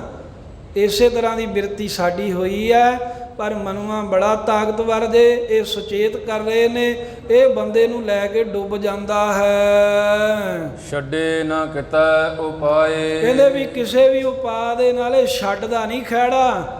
ਜਿੰਨਾ ਮਰਜੀ ਮਨ ਕਰਕੇ ਜੀਵ ਨਸਣ ਦਾ ਯਤਨ ਕਰੇ ਵੀ ਮੈਂ ਇਹਨੂੰ ਚੰਗੇ ਪਾਸੇ ਲੈ ਜਾ, ਪਰ ਮਨ ਫੇਰ ਉਹਨੂੰ ਮਾੜੇ ਪਾਸੇ ਲੈ ਹੀ ਜਾਂਦਾ, ਮੁੜ ਮੁੜ ਕੇ ਉਧਰ ਨੂੰ ਹੀ ਪ੍ਰੇਰਦਾ ਹੈ। ਦੂਜੇ ਭਾਏ ਦੁੱਖ ਲਾਏਦਾ, ਦੂਜੇ ਭਾਅ ਵਿੱਚ ਲੱਗਾ ਹੋਇਆ ਜਿਹੜਾ ਜੀਵ ਹੈ ਮਨ ਦੇ ਪਿੱਛੇ ਲੱਗਣੇ ਕਰਕੇ ਬਹੁਤਾ ਹੀ ਫਿਰ ਦੁਖੀ ਹੁੰਦਾ ਹੈ। ਫਿਰ ਕਿਹੜਾ ਸੁੱਖ ਦਾ ਸਾਹ ਆਉਂਦਾ ਇਹਨੂੰ? ਸਾਰੀ ਉਮਰ ਫਿਰ ਮਗਰੋਂ ਇੱਦਾਂ ਹੀ ਕਰਦੇ ਹਿਰਖ, ਕਹਿੰਦੇ ਵੀ ਇਹਨੇ ਕਿੱਥੇ ਸੁੱਖ ਵੇਖਿਆ ਹੀ ਨਹੀਂ ਸੀ, ਇਹਨੇ ਤਾਂ ਇਹ ਸਾਰੀ ਉਮਰ ਬਸ ਇੱਦਾਂ ਹੀ ਲੰਘ ਗਈ। ਇਹੀ ਗੱਲਾਂ ਕਰਦੇ ਨੇ ਨਾ ਮਗਰੋਂ ਲੋਕ ਵੀ ਹੁਣ ਤਾਂ ਜੀ ਸੁੱਖ ਵੇਖਣ ਦਾ ਵੇਲਾ ਸੀ, ਵੇਖਿਆ ਹੀ ਨਹੀਂ ਗਿਆ। ਫਿਰ ਗੱਲਾਂ ਹੀ ਹੁੰਦੀਆਂ ਨੇ। ਸੁੱਖ ਤਾਂ ਜਿਹਨੇ ਵੇਖਣਾ ਹੈ ਉਹ ਜਿਉਂਦਿਆਂ ਜਿਉਂ ਨਾਮ ਜਪ ਕੇ ਵੇਖ ਸਕਦਾ, ਜਿਹਨੇ ਨਹੀਂ ਵੇਖਣਾ ਭਾਵੇਂ ਲੱਖ ਵਰੇ ਵੀ ਉਮਰ ਹੋ ਜਾਵੇ ਉਹ ਵੀ ਸੁਖੀ ਨਹੀਂ ਹੋ ਸਕਦਾ, ਲੱਖਾਂ ਵਰਿਆ ਉਮਰ ਪਾ ਕਰਕੇ ਵੀ। ਇਸ ਕਰਕੇ ਦੂਜੇ ਭਾਵ ਵਿੱਚ ਲਾ ਕੇ ਮਨ ਬਹੁਤਾ ਜੀਵਾਂ ਨੂੰ ਦੁੱਖ ਦਿੰਦਾ ਏ, ਬਹੁਤੀ ਦੇ ਸਜਾਏ, ਤੇ ਫਿਰ ਬਹੁਤੀ ਸਜ਼ਾ ਹੀ ਦੇ ਰਿਹਾ ਹੈ। ਜਾਂ ਜਾਮ ਇਸੇ ਕਰਕੇ ਬਹੁਤੀ ਮਾਰ ਹੀ ਪਾਉਂਦਾ, ਫਿਰ ਉਹ ਚੰਗੀ ਸਜ਼ਾ ਚੰਗਾ ਕੁਟਾਪਾ ਚਾੜਦਾ ਏ। ਆ ਪਿੱਛੇ ਜੈਬ ਘਰ ਦੇ ਵਿੱਚ ਉਹ ਨਕਸ਼ਾ ਜਿਹਾ ਬਣਾਇਆ, ਭਾਵੇਂ ਉਹ ਹੈ ਤਾਂ ਕਲਪਨਾ ਹੀ ਹੈ, ਪਰ ਇੱਕ ਨਕਸ਼ਾ ਬਣਾ ਕੇ ਦੱਸਿਆ ਨਾ ਉੱਥੇ ਵੀ ਜਿਹੜੇ ਨਿੰਦਿਆ ਕਰਦੇ ਚੁਗਲੀ ਕਰਦੇ ਕਿਵੇਂ ਉਹ ਜਮਦੂਤ ਉਹਨਾਂ ਨੂੰ ਫੜ ਰਹੇ ਆ। ਸਾਰਾ ਜੈਬ ਘਰ 'ਚ ਬੜੇ ਪੁਰਾਤਨ ਸਮੇਂ ਤੋਂ ਬਣਿਆ ਨਕਸ਼ਾ। ਫਿਰ ਕਿਵੇਂ ਕੜਾਹਿਆਂ 'ਚ ਤਲ ਰਹੇ ਆ, ਉਹ ਇੱਕ ਵਿਖਾਉਣ ਲਈ ਇੱਕ ਜੁਗਤੀ ਜੀ ਦੱਸੀ ਆ ਵੀ ਇੱਦਾਂ ਹਾਲਤ ਅਸਲ 'ਚ ਹੁੰਦੀ ਹੈ। ਇਹ ਕਹਿਣ ਦੀਆਂ ਗੱਲਾਂ ਨਹੀਂ ਹੈ, ਇਹ ਜਦੋਂ ਪੈਂਦੀ ਹੈ ਨਾ ਉਦੋਂ ਹੀ ਪਤਾ ਲੱਗਦਾ ਹੈ, ਉਸ ਵੇਲੇ ਹੀ ਸਮਝ ਆਉਂਦੀ ਹੈ। ਕਿਉਂਕਿ ਗੁਰੂ ਦੀ ਬਾਣੀ ਸੱਚ ਹੈ। ਜੇ ਆਪਾਂ ਬਾਣੀ ਨੂੰ ਮੰਨਦੇ ਹਾਂ ਤਾਂ ਸਤਿਗੁਰੂ ਕਹਿੰਦੇ ਨੇ ਜਮ ਕਾ ਠੇਂਗਾ ਬੁਰਾ ਹੈ ਉਹ ਨਹੀਂ ਸਹਿਆ ਜਾਏ। ਜਮਾਂ ਦੀ ਕਹਿੰਦੇ ਮਾਰ ਬੜੀ ਔਖੀ ਹੈ, ਉਹ ਸਹਾਰੀ ਨਹੀਂ ਜਾਣੀ। ਜੇ ਸਾਡੇ ਗੁਰੂ ਨੇ ਕਿਹਾ ਏ ਤਾਂ ਇਹ ਗੱਲ ਸੱਚ ਹੈ। ਅਸੀਂ ਕਿਸੇ ਦੇ ਮਗਰ ਲੱਗ ਕੇ ਕਿਉਂ ਕਹਿ ਦਈਏ ਵੀ ਇਹ ਅੱਗੇ ਕਿਹਨੇ ਵੇਖਿਆ ਜੀ, ਇਹ ਸਭ ਕੁਝ ਇੱਥੇ ਹੀ ਹੁੰਦਾ। ਠੀਕ ਆ, ਕਈਆਂ ਕਰਮਾਂ ਦਾ ਫਲ ਮਹਾਰਾਜ ਇੱਥੇ ਭੁਗਾ ਦਿੰਦੇ ਨੇ, ਕਈਆਂ ਦਾ ਸਤਿਗੁਰੂ ਉੱਥੇ, ਉਹ ਮਹਾਰਾਜ ਦੀ ਮਰਜ਼ੀ ਹੈ ਕਿਵੇਂ ਭੁਗਾਉਣਾ, ਉਹਨਾਂ ਦੇ ਜ਼ੋਰ ਨਹੀਂ ਕਿਸੇ ਦਾ ਚੱਲਦਾ। ਅਤੇ ਜਿਹੜਾ ਇਹ ਕਹਿ ਲੈਣਾ ਨਾ ਵੀ ਇੱਥੇ ਹੀ ਹੈ ਜੀ ਸਭ ਕੁਝ, ਇਹ ਤਾਂ ਇੱਕ ਮਨਮਤ ਜੇ ਦੀ ਗੱਲ ਹੈ। ਇਹ ਲੇਖਾ ਦੇਣਾ ਪੈਂਦਾ ਹੈ, ਹਿਸਾਬ ਕਿਤਾਬ ਫਿਰ ਚੰਗੀ ਤਰ੍ਹਾਂ ਲੈਂਦੇ ਹਨ। ਉਹ ਤਾਂ ਮਾਸੇ ਤੋਲੇ ਦੇ ਵਿੱਚੋਂ ਵੀ ਮਾਸਾ ਮਾਸਾ ਹਿਸਾਬ ਲੈਂਦੇ ਨੇ ਵੀ ਤੂੰ ਆਹ ਪਾਪ ਕੀਤਾ, ਆਹ ਕੀਤਾ, ਇੱਥੇ ਝੂਠ ਮਾਰਿਆ, ਛੁੱਟਿਆ ਨਹੀਂ ਜਾਣਾ। ਜਮ ਬਹੁਤੀ ਸਜ਼ਾ ਦਿੰਦੇ ਨੇ ਮਨ ਆਈਆਂ ਕਰਨੇ ਕਰਕੇ। ਨਾਨਕ ਨਾਮ ਲੱਗੇ ਸੇ ਉਬਰੇ, ਸਤਿਗੁਰੂ ਅਮਰਦਾਸ ਸਾਹਿਬ ਕਹਿੰਦੇ ਜਿਹੜੇ ਨਾਮ ਨਾਲ ਲੱਗ ਗਏ ਨਾ, ਜਿਹੜੇ ਨਾਮ ਜਪਣ 'ਚ ਜੁੜ ਗਏ ਆ, ਸਵਾਸ ਰਹਿੰਦਿਆਂ ਉਹ ਉੱਭਰ ਗਏ ਨੇ, ਉਹ ਡੁੱਬਣੋਂ ਬਚ ਗਏ ਨੇ। ਉਹਨਾਂ ਨੂੰ ਫਿਰ ਜਮਾਂ ਦੀ ਮਾਰ ਨਹੀਂ ਝੱਲਣੀ ਪੈਂਦੀ, ਉਹ ਮਨ ਦੇ ਪਿੱਛੇ ਲੱਗ ਕੇ ਦੁਖੀ ਹੋਣੋਂ ਬਚ ਗਏ ਹਨ, ਕਿਉਂਕਿ ਇੱਕ ਨਾਮ ਹੀ ਹੈ। ਜਿਹੜਾ ਉਭਾਰ ਸਕਦਾ, ਜਿਹੜਾ ਬਚਾ ਸਕਦਾ ਡੁੱਬਣ ਤੋਂ। ਹਉ ਮੈਂ ਸ਼ਬਦ ਗਵਾਏ। ਮਹਾਰਾਜ ਨਾਮ ਜਪ ਕੇ ਕਿਵੇਂ ਉਭਰੀਦਾ? ਕਹਿੰਦੇ ਵੀ ਹਉਮੈ ਦੂਰ ਕੀਤੇ ਆ। ਹਉਮੈ ਦੂਰ ਕਿਵੇਂ ਹੁੰਦੀ? ਕਹਿੰਦੇ ਗੁਰੂ ਦੇ ਸ਼ਬਦ ਦੁਆਰਾ। ਜਿਨ੍ਹਾਂ ਨੇ ਗੁਰ ਸ਼ਬਦ ਦੀ ਕਮਾਈ ਕਰਕੇ ਅੰਦਰੋਂ ਹਉਮੈ ਗਵਾ ਲਈ, ਦੂਰ ਕਰ ਲਈ, ਉਹ ਨਾਮ ਦੇ ਵਿੱਚ ਲੱਗੇ ਹੋਏ, ਮਿਲੇ ਹੋਏ, ਸੰਸਾਰ ਤੋਂ ਮੁਕਤ ਹੋ ਗਏ ਨੇ, ਤਰ ਗਏ ਹਨ। ਨਾਮ ਦੀ ਮਹਾਨਤਾ ਹੀ ਕਹੀ ਹੈ ਸਤਿਗੁਰਾਂ ਨੇ ਅਖੀਰ, ਤੇ ਗੁਰਾਂ ਦੀ ਕਿਰਪਾ ਹੀ ਜਿਹੜੀ ਸਿੱਖ ਦੇ ਭਲੇ ਵਾਲਾ ਕੰਮ ਹੈ। ਇਹ ਸ਼ਬਦ ਦਾ ਭਾਵ ਹੈ ਵੀ ਕਿਸੇ ਤਰ੍ਹਾਂ ਮਨ ਆਈਆਂ ਕੀਤਿਆਂ, ਹੱਠ ਕੀਤਿਆਂ, ਕਾਇਆ ਕਲਪ ਕੀਤਿਆਂ, ਦੇਹ ਅਰੋਗ ਕੀਤਿਆਂ, ਉਮਰਾਂ ਲੰਮੀਆਂ ਕੀਤਿਆਂ, ਯੋਗਾ ਅਭਿਆਸ ਕੀਤਿਆਂ, 10ਵੇਂ 'ਚ ਸਵਾਸ ਚੜ੍ਹਾਇਆ, ਨਾਮ ਨਹੀਂ ਮਿਲਦਾ। ਨਾਮ ਤਾਂ ਹਉਮੈ ਦੂਰ ਕਰਕੇ ਗੁਰ ਸ਼ਬਦ ਦੀ ਕਮਾਈ ਕਰਕੇ ਗੁਰਾਂ ਦੁਆਰਾ ਮਿਲਦਾ ਏ, ਤੇ ਮੁਕਤੀ ਦੇ ਆਨੰਦ ਵੀ ਨਾਮ ਵਿੱਚ ਹੀ ਹੈ। ਗੁਰ ਸ਼ਬਦ ਦੀ ਵਿਚਾਰ ਕਰਦਿਆਂ ਅਨੇਕਾਂ ਭੁੱਲਾਂ ਗਲਤੀਆਂ ਹੋਈਆਂ। ਸਤਿਗੁਰੂ ਸਾਹਿਬ ਸੰਗਤ ਬਖਸ਼ਿੰਦ ਬਖਸ਼ਣਹਾਰ ਹੈ, ਬਖਸ਼ ਲੈਣਾ।